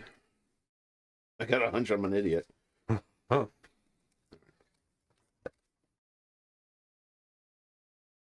Would you mind, sir? Alright. So That's a 1, good cake. 2, 3, 4, 5. And 1, 2, 3, 4, 3, 5, 3, 8, 30. 12, 37. You don't get a hand with this. Yeah, that'll be my truth. Watch him blow up. Alright. Oh my gosh. Holy shit. I got look at 'em. buckets. No, I got 10, Jack, Queen, King, and an Ace. That's straight. Different suits, but it's Different suits. Different suits. So just a flush. Or is that straight? That's straight. That's a straight. Straight. Okay. Let me see. Take a look at it real quick. And if that ruins your module, I'm sorry. No, it won't. It'll just ensure it's a one-night module. This is what you call running with Plan Q, folks. Yes, Plan Q. Plan Q. The better the huckster's hand, the better information she gets about the targets. I'm probably getting a little worried because I'm sitting there mumbling on it and moving around. Using it to dab his face with. rubbing it in his crotch. Holding my hand and tapping the ground around with my cane. Okay. All right. So you get this image as you hold the letter. First, you get an image of a man. Looks very much like Paul here, but a little older, or quite a bit older, but kind of good looking in a stern kind of fashion. But you can tell he has a good heart. He's a good man. And as you see this man in your head, his skin complexion turns gray, and you see him like as if he's been carved out of stone. Like a bust or a statue. He's a big boob. Yeah. And it's kind of like you see him like change to that. And as you do, you feel pains in your joints, pains in your chest. It's hard to breathe. And you can feel yourself like getting stiff. And you're and you just feel that. Like that's what he must have felt like. You also feel like you get a memory from him before he wrote this letter. Apparently he was drawn somewhere from the cottage. You see him walking through the woods, and as he walks through the woods, there's like this little, almost like somebody made a shrine, just like a little birdhouse or something. But it's got like these coins and stuff in it, like it's offerings or something. It's just kind of weird. But it's there, and he keeps going through the woods, and the next thing you know, he's at this doorway of this house, and it's real dark and dingy and looks unkept, and you're like, you know, that's that house that you guys saw when you came in. He's at the entrance to that door. The next thing you see, he's inside that house, and he's hearing this singing or flute or something. You don't know what it is, and he's like drawn to it, and like, oh my God, this is beautiful. I need to see this. I need to see what this is. And then all of a sudden you just get this like impossible like jolt of fear. You do. Like, oh my God. And you don't see anything, but you're just like, Okay. and then the hunch ends. Okay. Oh, and then after that you do feel like running through the woods. Yeah. And then it's back to him writing this letter. So apparently encountered something and made it back to the cottage to write this letter. Okay. But he does say he was turning to stone. You know, that was part of your hunch. Okay. And you guys really see him, and he's handling it. He does that. Yeah. Also, and father, very handsome man. I describe him as I'm looking at the, wearing. It's more flattering words, you know. Yeah, more what he was wearing too. You can really tell. Just A leotard and some Yeah, ballerina clown slippers. outfit on with a Happy Joe's bag on his head. I don't know who Happy Joe is, but apparently it's there to go. No, he's there. He's writing on the thing. Oh, everything hurts. It hurts so bad. Oh, my joints are getting thing. I'm outside the house. What's this little shrine outside the thing? There's some coins on it. That's pretty weird. That's pretty strange. It's strange in there. I see this little shrine of sorts. Let's take a walk down there. Hey, I'm out there at the house. It's that house we passed by on the road, gentlemen. It'll be in the middle of the house. Well, it could be. Let's go inside. What is that music? Do you hear that music, Cop? My gosh, it is the greatest thing I've ever heard in my life. That's so beautiful. Let's find it. What in God's name? He actually stands up. What? Gotta get back. I gotta write the letter. Write the letter. I'm writing. I'm looking at the other people that were sitting there. I just turned to look at them. there's a couple of people there. Copperhead's like he's practicing a play. Yeah, they stone. I have It's to do. kind of like That's pretty clever for Copperhead. And I don't know what happened.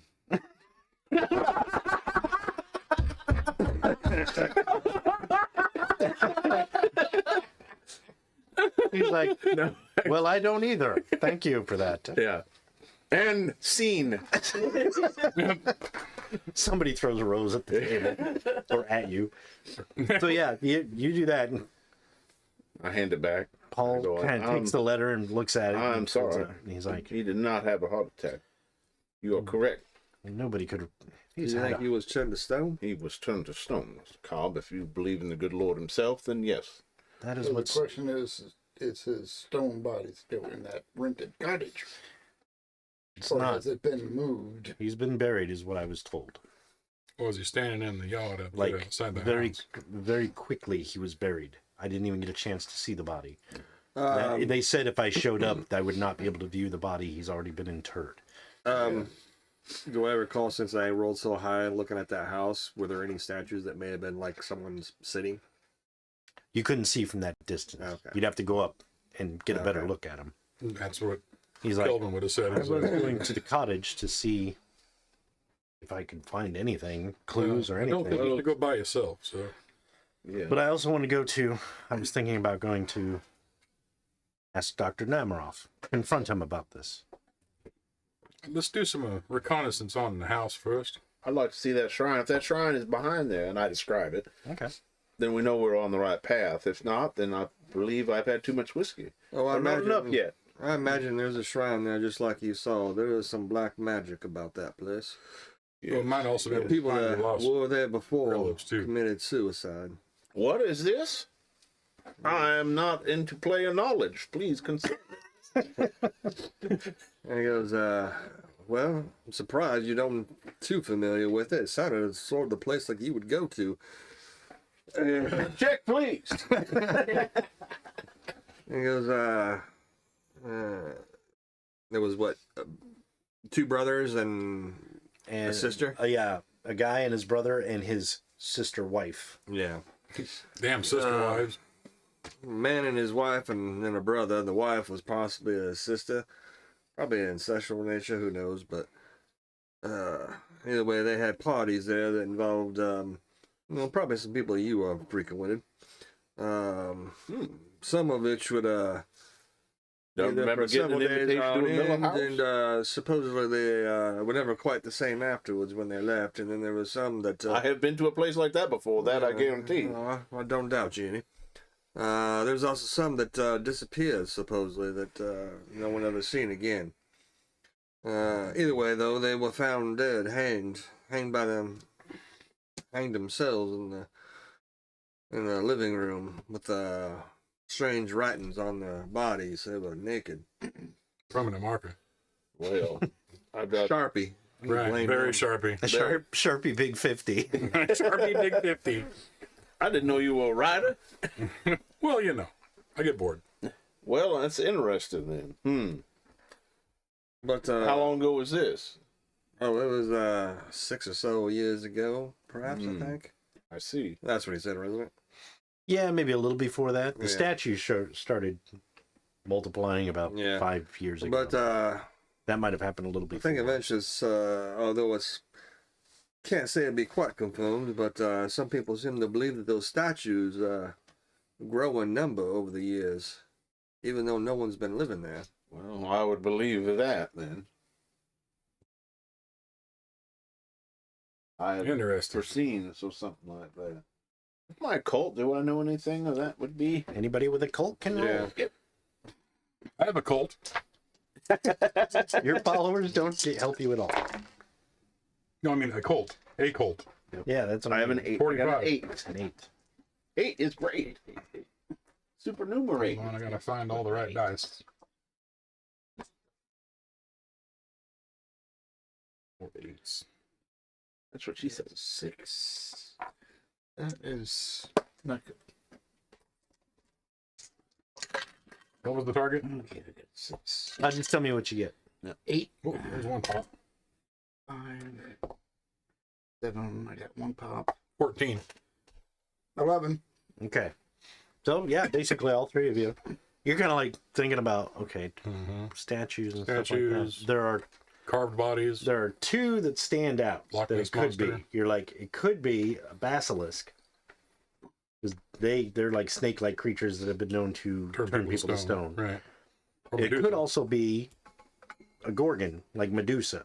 Because they are known to turn people to stone. But those none are of them, probably the do two any of those likely. have connections with carving people up? Well, nobody was carved up. The Sharpie. The drawing. Oh, it's just drawing. Well, on it. yeah, I yeah, thought it was I thought drawing. it was cut into their skin. No, or something. it was just drawn on, Just drawn on and it the looked skin. like they did it. Right. Okay. Gotcha. So gotcha. yeah, no. But as far as turning Where to they stone, hang those themselves are up. probably the two. It's either a basilisk or a gorgon. Probably. Well, which one is more used to being summoned by a ritual, though? Either one, right? Either one. Well, why And they're couldn't it both just kind of be, natural creatures. Why couldn't it simply be just black magic?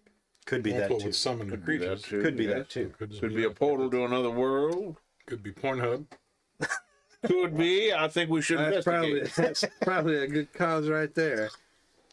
We'll have to send Bo in first. Yeah, I will volunteer, gentlemen. I will be the tip of the spear. Of sorts. Tip Literally. Just a tip. Not the tip of that spear. You will not hold it. I will the one that will throw it. I am able to throw it, ladies and gentlemen, mostly ladies. not to ignore the gentleman, but It's more of a tooth. Well, I mean, well, I suppose then we best have a good look at this place at a distance. Well, should we go to the cottage first? Yes. Yeah, that's still daylight. If we go to the Miller house, can people in the town see us going up there? Probably. So why don't If we you go go in check out daylight. the cabin first and maybe close to the dock. Go check the mansion. I'm definitely going to speak to Dr. Namaroff, or try to. Perhaps you should wait on that as well. Wait till we get some more information first. Matter of fact, perhaps maybe one of us should accompany you too. Well, that's fine if you wish, but I do need to speak to him. Just the tip, mostly. Anti-ashtray. Thank you. Indeed, you understood what I was talking about. Metaphor, if you will. Okay, well, you guys finish up your meal by that time, and you can saddle up, and he takes you out toward one end of town, kind of like the opposite side of the mental institution. Right. But kind of like on the same side, but up here. It's a cottage that you notice the backyard is kind of nice, but it leads to woods, and those woods lead up to the grove of trees at the Miller Mansion. So this cottage is like closest to the Miller Mansion. That's why Actually, we could go through the woods and get up to the Miller house without really being seen. Well, it's not like thick woods. Okay. It's more like a grove of trees. So okay. if they look, Nighttime they'd would see still be the people moving better. through the trees in daylight easily. If they look that way. So There's we a should chance not of that. take our rave lights, is what you're saying? Leave the glow sticks in your bag, bro, this time. Go to Miller. Keep the glow sticks. Keep your glow sticks and your ecstasy to yourself. Ecstasy. You'll be in ecstasy soon enough. That's right. So you guys get to this little cottage. It's a nice little place. No wonder the rent's cheap here. Yeah. It's open. There's nobody around. He said he organized to rent the place with an Airbnb. So basically there's somebody in That's town what who he owns started. this, but The he just telegraph. rides up and like, well, let's go inside. And it is unlocked. And you do notice one of the windows on the side is busted in. And he Gonna did ask say they that. threw the log that was on fire through the window. And it obviously only happened a couple days ago. So you get up there, go to the cottage, you open it up. It's a nice little place, a little story and a half. Upstairs is like 2 bedrooms, and downstairs is just a little living room and a kitchenette kind of thing. He kind of goes in, So looks it's around. HGTV held Grimoire television. Yeah. The home roping network is on. So as you guys go in, I'm gonna scrutinize. yeah, as you get to the door, it looks, except for that busted window, it looks fine. So when he opens the door, you can go in. So you want to roll scrutinize? Scrutinize, yep. What are you scrutinizing? Oh wait, search is that I meant to Yeah, say. search is probably what you want. Yep. Look at the door. I don't trust you. I don't know. You're gonna sit there like a knob. Okay. 2 pops. Okay. That'd be 31. What are you looking for? Any clue of anything? Chorizo. Okay, could you narrow that down? Well, you said they threw a. Well, okay. In the middle of the room, Yeah. the living room, there is a rug that has obviously been burnt. Right. So, and it's right in front of that window where it's busted. So you're like, okay, they threw it through here, there. Over by that window is like the back, kind of like French doors, like patio doors, and they're closed. But it does look like they were open at one point because the rug is moved. So you're like, okay, well, that's where they threw that in. That's where it caught fire. It looks like it was put out quickly. Mm-hmm. And then that must be where they came through the doors to rough him up and shuffled the carpet out of the way, or the rug. And then obviously the doors were closed. You do see a writing desk right there, some parchment, and it looks like it's kind of like shuffled. Like somebody grabbed it, but just kind of shifted some of the papers, and you do see a pen there, and the pen seems to be laying there like somebody put it there. That might be interesting. Hey, Bo, Yes. can you do your voodoo on this pen? Well, I can try, but it's never a guarantee. Do I look at it though? Is it the penny was right? Well, From his memory. you didn't really see the pen, you just felt it in your hand because you were kind of I got through you. him. All right. But it does look a pen he would have been writing. Roll your cog. My normal cog. If you have keen. I or do not, eagle-eyes. but I did pop. 13. Okay. It's wooden with the dip pen tip, and you notice where the wood is, like right where you would grab it, like normally to write.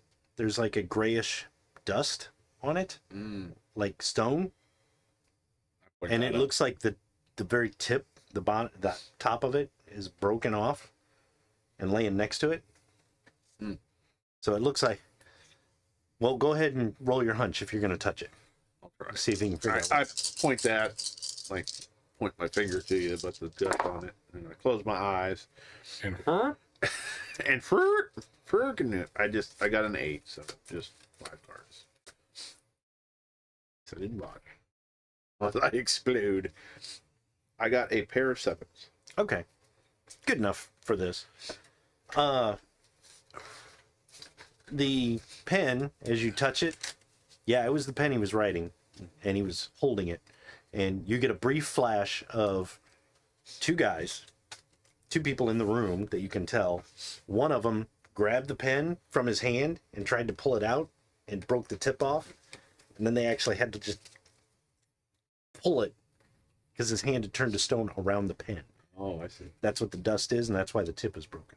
The guy who broke the pen was Sheriff Nolan, and there's another gentleman standing like next to him, kind of watching, and he's kind of a sharp-featured gentleman, a little older, has kind of like this thing going on, the mutton chops, and his hair's kind of gray and kind of swept back, and he's wearing like a suit, like a very nice tweed suit, and he just seems to be like. But as Nolan breaks the pen to try and get it out of his hand, you notice there's something about that guy. You get a feeling, but there's something about their mental state, each of them, that's a clue, but you're not sure what it is. You can try hunch We'll both again hunt for each other. to see if you can. I would kind of go sitting there. The pen's drawn. The sheriff's trying to break it out. He breaks it, taking out the pen. There's some fella in a suit over here. He's got mutton chops, great hair. I'll describe him as Dale has. But yes, they broke the pen, taken out of his hand. Sheriff is hiding something. There's some sort of clue. Zoinks. Say zoinks. That's what I thought you said. Jinkies. I got a 1 and no successes. Okay, you went bust. Okay, so So what I want. let's see. Backlash. Backlash. Another tip story. This one's broken. Dale's on fire tonight. At least it's not a rim job. Yeah. Did you try cast and hunch again? Another time? That's kind of what he said. You can try it again. So Yeah, second time. third time's charm. I just burst into flames. It's no more. There it is. Okay, Mike, roll a 20-sider for me. Ooh-wee. 5.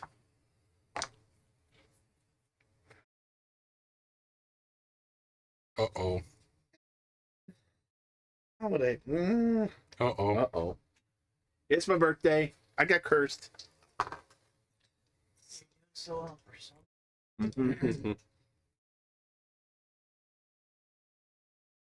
Okay. So what you rolled was personal corruption. Oh god. The Manitow twists the hex to harm the huckster personally. Damage-causing hexes hit the huckster.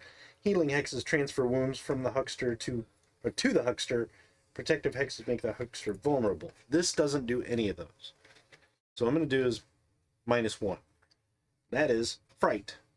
So let's see. I figured you'd make him stiff. Wait, he is already. Never mind. That's what he got in trouble with previously. Kelvin. Yeah. Wait, what? Ooh. Roll 2d6 on the scare chart. So roll 2d6. Wait, why am I rolling? You got a glimpse of the Manitow through him Oh, because you were shit. standing next to him. What do I need? No, you just rolled 2d6. Add them together. Did you get the oldest guy? 5, 6, 7. Okay. Total? Yeah. What No about pops. grit? Grit. No, doesn't count. 5 and a 2. Okay. All right. Let's see. He looks like an angry golem. Oh, you exposed your Manitow and I saw it. Thanks a lot. Oh. So yeah, you're basically looking over his shoulder while he's doing this. Uh-huh. All of a sudden, brah! Yeah, you see this demonic face like right there. It's kind of like Insidious. And it's right there. Right? And it just kind of licks its lips at you. And it just to make it worse, it says, "How's Lily?" Isn't that the girl who? Yeah. There wouldn't be any hesitation. I would quick draw and shoot. Okay. Well, before you do, you suffer the willies. Okay. Character staggers back in horror, missing his actions for the round. He takes 1d6 wind. Oof. It's open-ended. Okay. And actions are at -2 until he makes a guts check, but I'm not going to worry about that. How much wind did you take? 3. Okay. So you don't even have time to draw because it just does that and then vanishes. So you know it's not real, but you're like, jeez, and you back up. You probably do go for your gun, and then just kind of like, God damn it, Bo. And I look around like, how's Lily?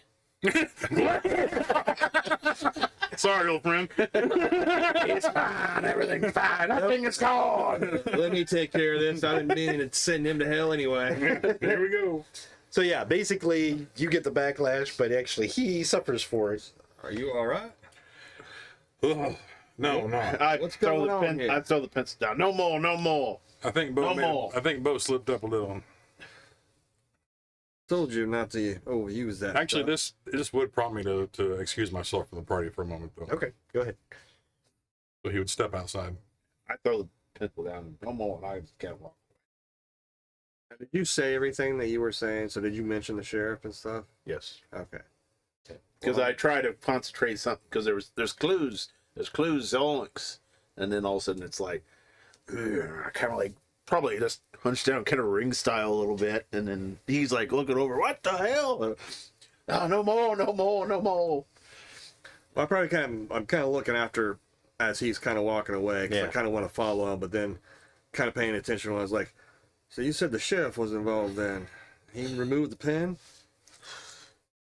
He broke it, he broke it, he broke it. Well, then he definitely knows more than he's talking about. Perhaps it's time I spoke to him. Well, I know the deputy was going to talk to us later.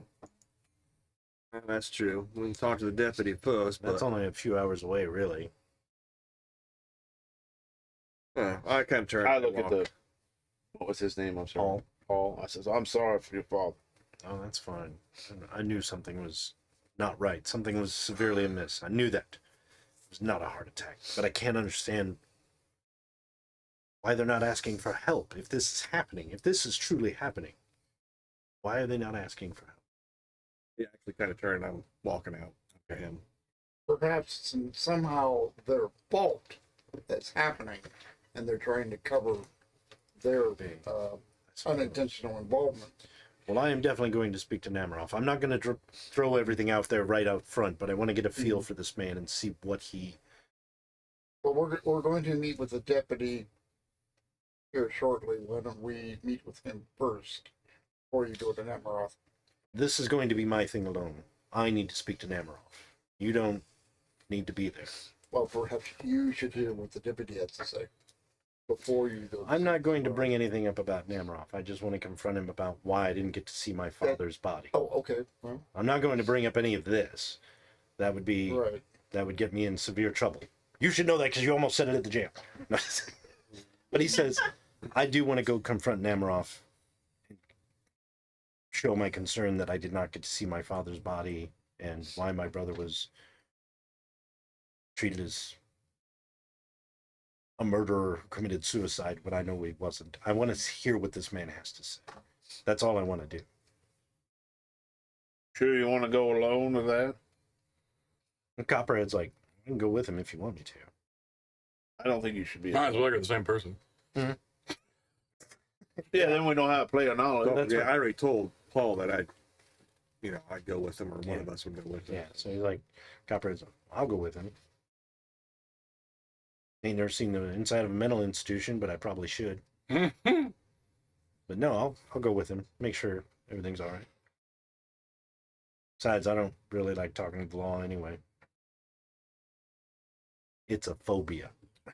I understand that. He's like, well, Paul's like, I better go speak to Namaroff now before it gets too late. Then I will return to this cottage. Oh, you said you were meeting the deputy in a few hours? Perhaps when you're done there, we can meet here at the cottage.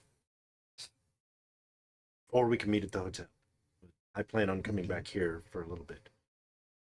Copperhead's like, well, I'll go with Paul right out there, make sure he's okay, and then make sure he gets back here okay. I know you guys are going to meet that deputy at the barn, so I can either show up there if he's all right, or I'll stay here until you get back. All right. Gabriel, why don't we, well, it's still light. I'm not there. He went outside. They all went outside. Gabriel would be. I don't even know who Gabriel is. Oh, that's his old name. Oh, that's right. Kestrel. That's his middle name. Kelvin. Calvin. Gabriel Encourager. I'll step outside while it's still light.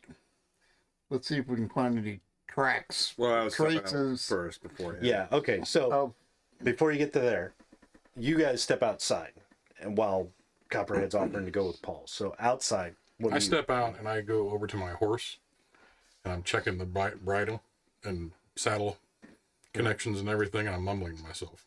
Okay. And when I'm mumbling, under my breath, in my head is Lily, Lily, Okay. Lily. You don't hear a reply, but you feel like somebody just put their hand on your shoulder. In a creepy In way a or comforting way. Okay, just making sure. But it wasn't like she appeared before you, 'cause Okay. sometimes she doesn't do that, but you do feel a very comforting hand on your shoulder, like, and you know it's her. Okay. So it's like, Then you turn and you see me smiling. Well, actually, what happens is, as you're coming up, you'll see me kind of like now that I got you alone, let go of Kelvin, the you got a pretty straps mouth. and just kind of I got my hand on my horse and I'm just kind of standing there Yeah. with my head down. I take my hat off. I'm just like, You all right? yeah, I'm all right. It's just this just ain't getting any easier, you know. I'm sure this ain't nothing any different than what we've dealt with before. I don't know. What was it? What exactly happened when he did his mumbo jumbo? Well, I was looking over his shoulder and all of a sudden his darkness showed. Don't know what you call it, Manitown. I believe that's what he mentioned, what he called it before. Peeked around him and asked me how my Lily was doing. And I can't remember if you ever told Cobb about Lily or not. Oh yeah, we Okay, had long all right. conversations about it. Sure, Um, we've been together this long. I'm sure we've had. Oh yeah, I do remember one when we sat on the porch and he told me quite a bit. yeah. So, you know, It just hit me strange, Cobb. That's all.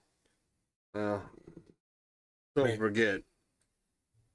I imagine these Manitow will pretty much just like demons from the good book, and they will take whatever opportunity they can to lie and manipulate, even though they have no real power over you. Not from there. And I know that. It just hit me. That's all. Yeah, I understand. You know, Oh, I we take do. enough of these abuse. but sometimes it just kind of zings you. That's what's happening now. Well, you will heal. You will heal. I know. I knew I was safe, but still. Once we beat the shit out of the sheriff, you'll heal. Absolutely. Or at least you'll feel better. Then now you can stick your head out. And be like, Yeah. Hey. So, you step out. Okay. Hey, Kevin, well, it's still light. Let's look around the house, see if we can find any evidence of if his father was turned to stone, they probably would have had to drag him. Or carry him. Unless the density did not change for just the one human body weight. All right. Probably something. I slapped Cobb on the shoulder. Thanks, my friend. Actually, that is an item, technically. What's that? The stone is an object. It is. I'm going to roll searching. Well, while you guys do that, you give me a few moments. I'll kind of step away. Okay. Do not interrupt me. We'll start looking while What you doing? What you're doing. I am giving you. What's up? What are you doing? What are you doing? What's in the box? Like wherever the doors are, and then in an area between the house and the Miller house. They Indeed. probably would Or have. the tree line now. They may well have drug it over there doing the. So I'm searching that area that we're talking about. Okay. So what do you?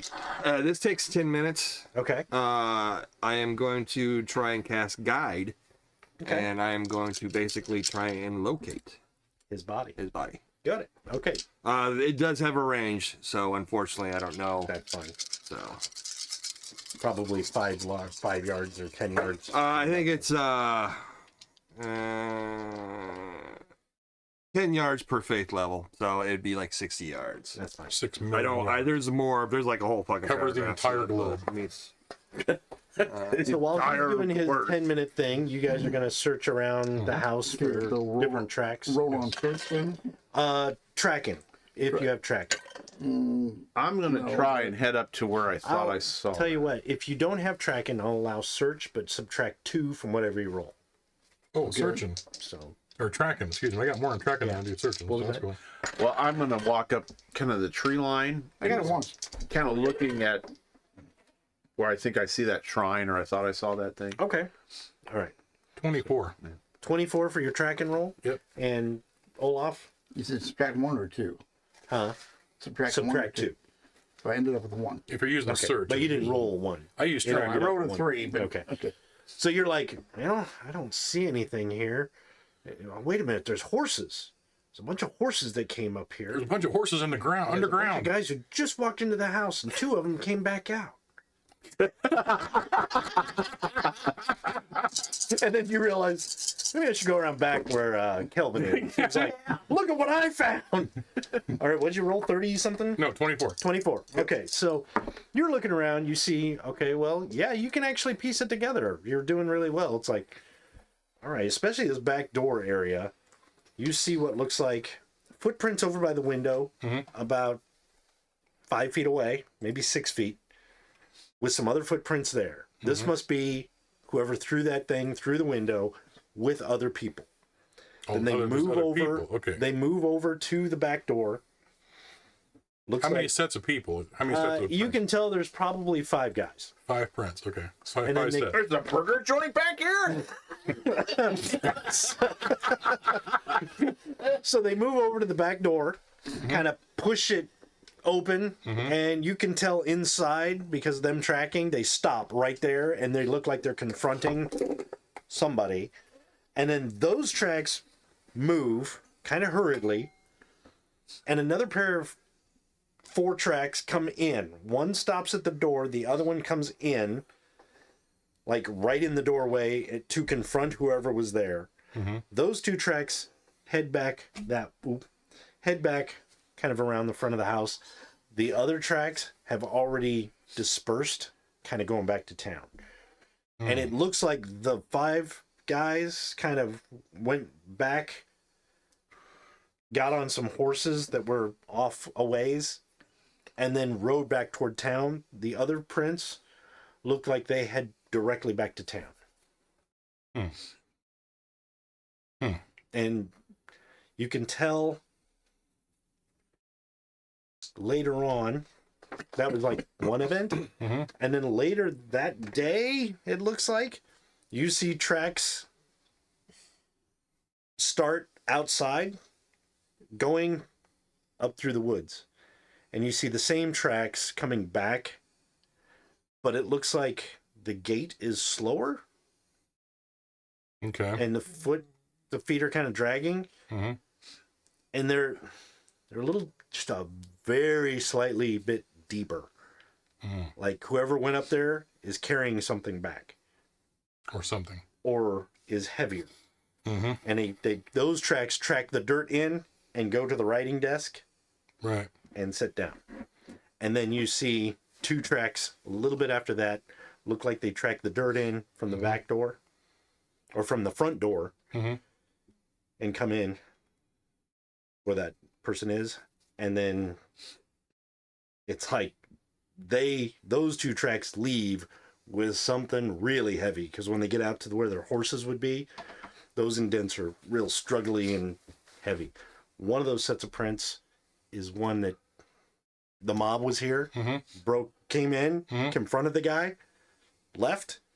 One of those prints is the same prints that comes back later with a new set of prints. And if I can't remember, it was you or you, one of you guys remember,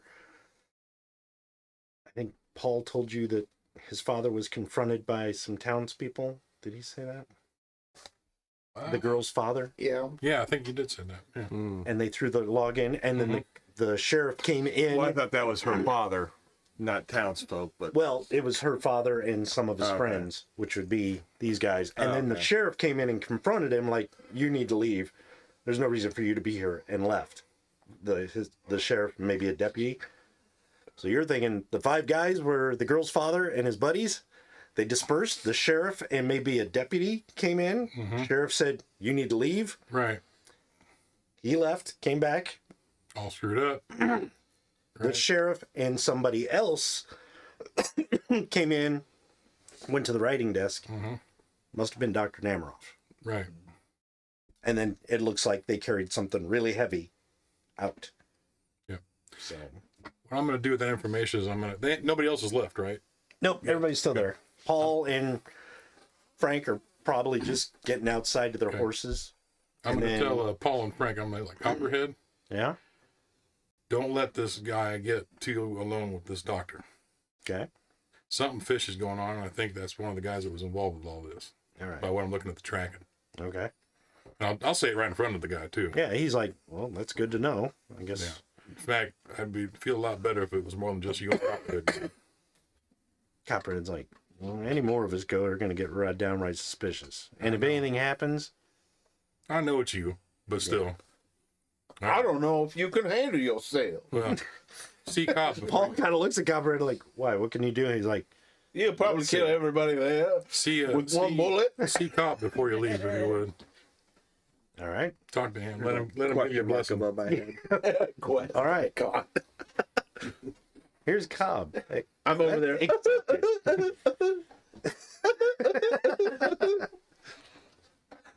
Watch them if you don't know who I'm talking about. They're very okay. So anyway, they do that.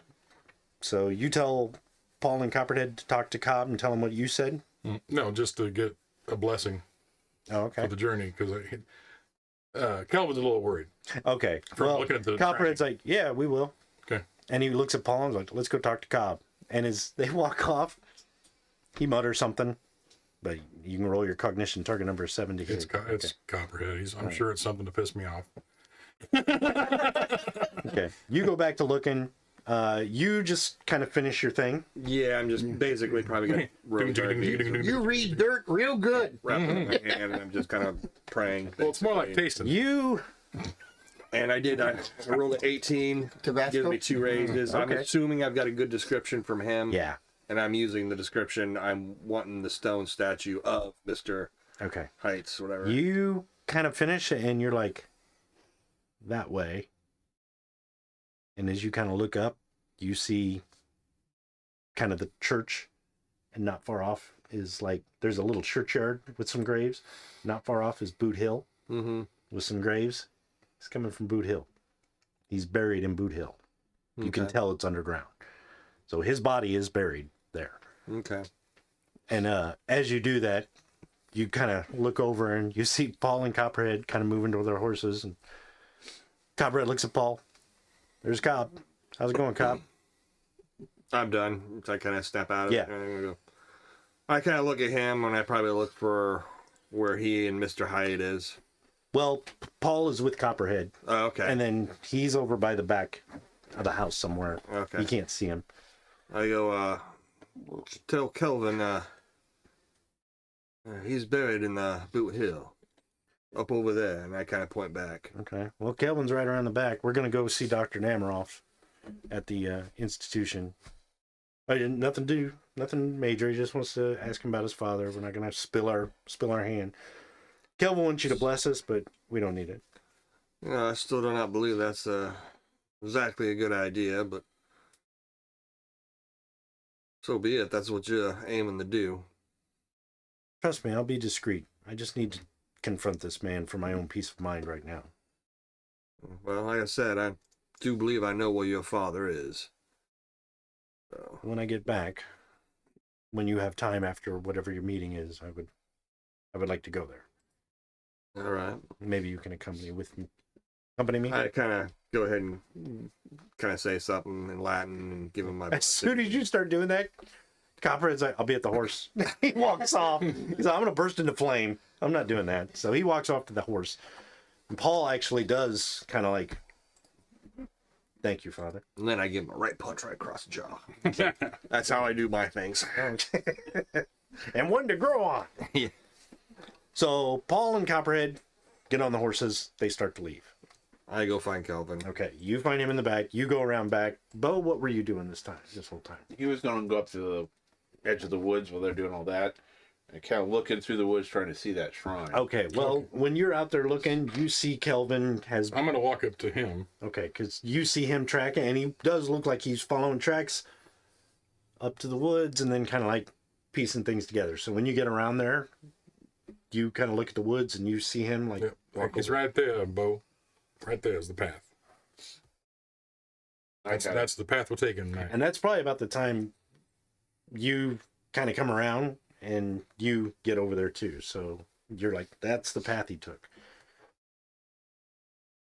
And right now it's probably like 2 in the afternoon. Well, I don't know what you found, but Well, let me tell you everything Dale just said. okay. Well, I was praying, so no. That's all right. Here, let me fill you in.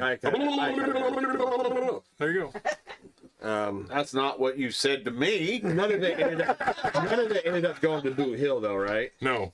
It went, Okay. everything around here is heading towards town and into these woods. Okay. Well, I do believe Mr. Hyde's father is buried over in Boot Hill. Do we need to go get a shovel? Well, well, we should go investigate. I'm pretty sure there's probably an unmarked grave, in which case we should try and find out where he is and mark it for him at the very least. In the evening, Not right? exactly, yeah,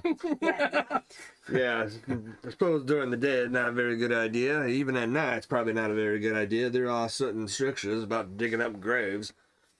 But either way, I do believe Right, only he's do it over at there. night.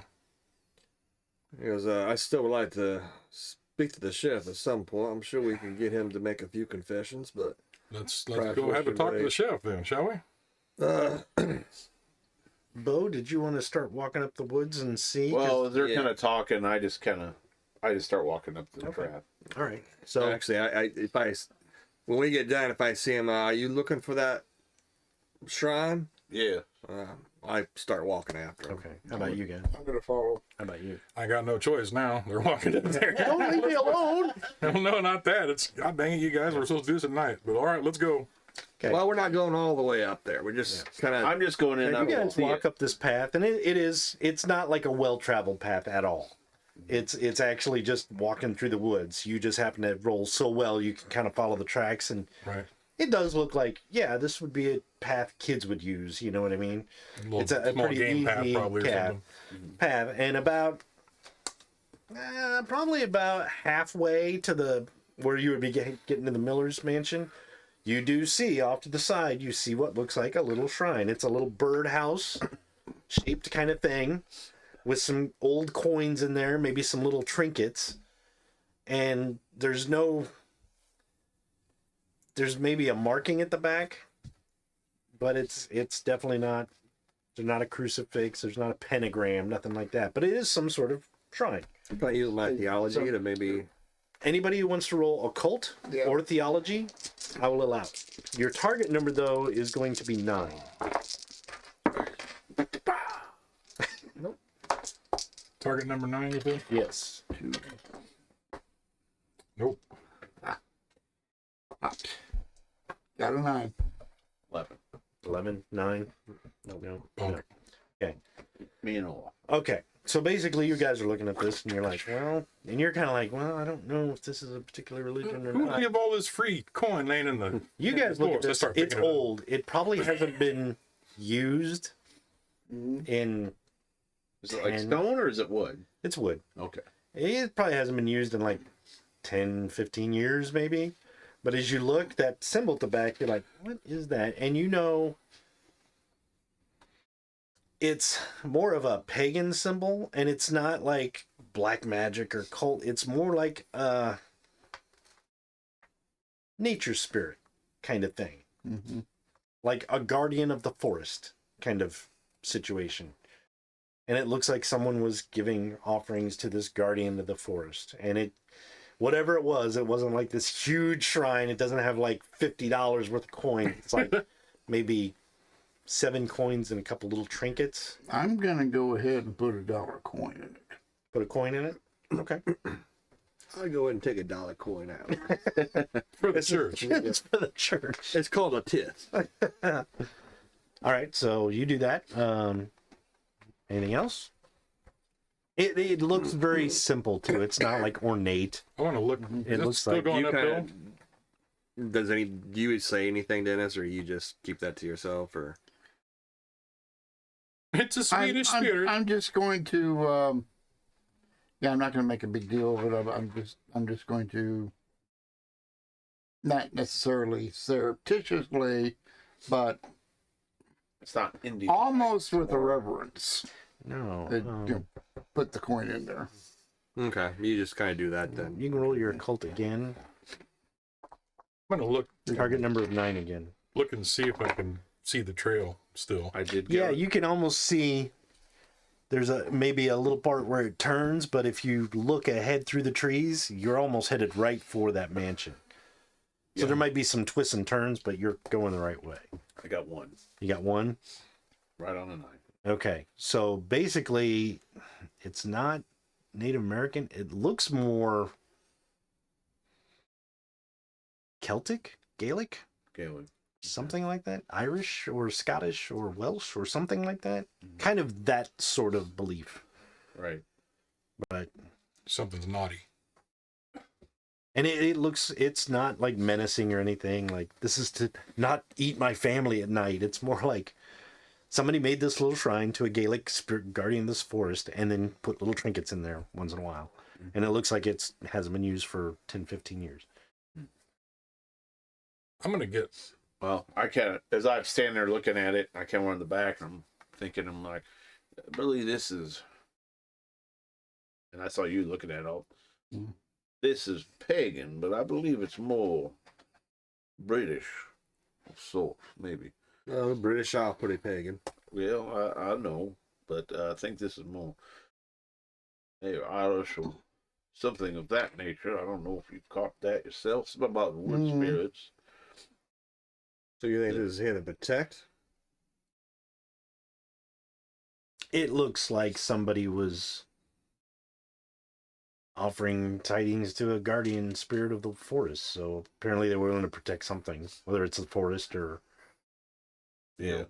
stay on its good side. But it doesn't seem like the entity would be an evil entity. Yeah. Well, the Pope hasn't sanctioned this. I'm going to burn down this whole forest. I hate to do it. What were you gonna do? Were you gonna go up? I'm gonna keep wandering the path, Okay. following the trail. I'm afraid I'm gonna lose. When you it. say that, what are you doing? Hexes. Actually, the trail back I'm going to step is away from you. still pretty easy to follow, and once you kind of see the steps, You think you Don't can come come the trail towards the mansion. That's Just kidding. well. There's also a trail coming back. Yeah, I know. Oh, well, yeah. That one's easier to find Give me because they were 10 heavier minutes. footsteps. Okay, well, I'm going to keep, So if you just follow the trail back in reverse, same thing. yeah, I'm going to do that. And yeah, if you don't, No, I'm not going to take off walking hard. I'm just going to kind of start. well, yeah, but I mean, if you're gonna go all up the way up to the mansion, don't forget they might see you walking up there through the woods. Yeah, no, I haven't forgotten. I'm just looking But out if you a want little- a little bit. yeah, you can look and say, okay, I could come back tonight, get here, Right. and then pretty much be able to figure track out. it. That's what I was trying to get Yeah. to. Yeah. Yeah. I wasn't going to go all the way to the mansion. Okay, so yeah, you can do that. Okay. You cast in hunch again. No, hex sense. Ah, And I got a pair of jacks. So a pair, type of magic, relic, favor, miracle effects. So magical effect sources within area and the type of magic. okay. Somebody just cast hex sense. Oh, do declare someone is casting magic. No, as you cast hex sense on this thing, you realize there's nothing magical about it. This is somebody who just believes something and made this and was doing this but there's nothing to it, Nothing. you know.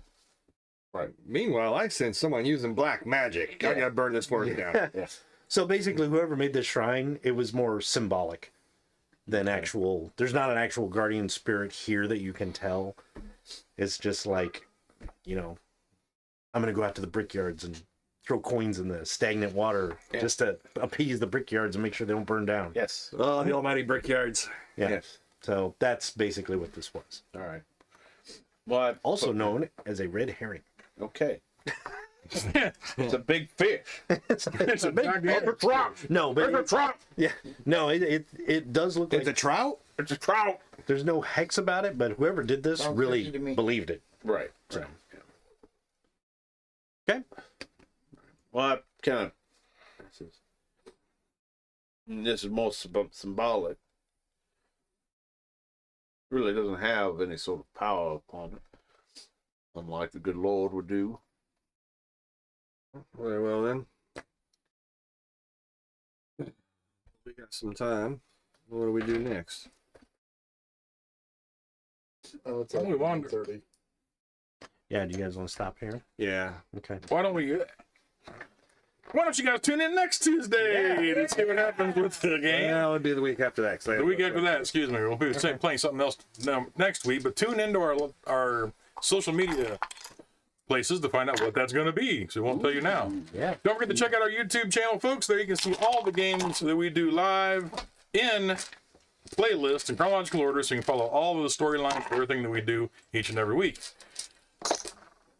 Our link tree is on all of our social media. You can find it through there. And that's all I got to say. So we'll see you all again next week. Good Have night, a good everybody. night. Good night. Thanks for watching.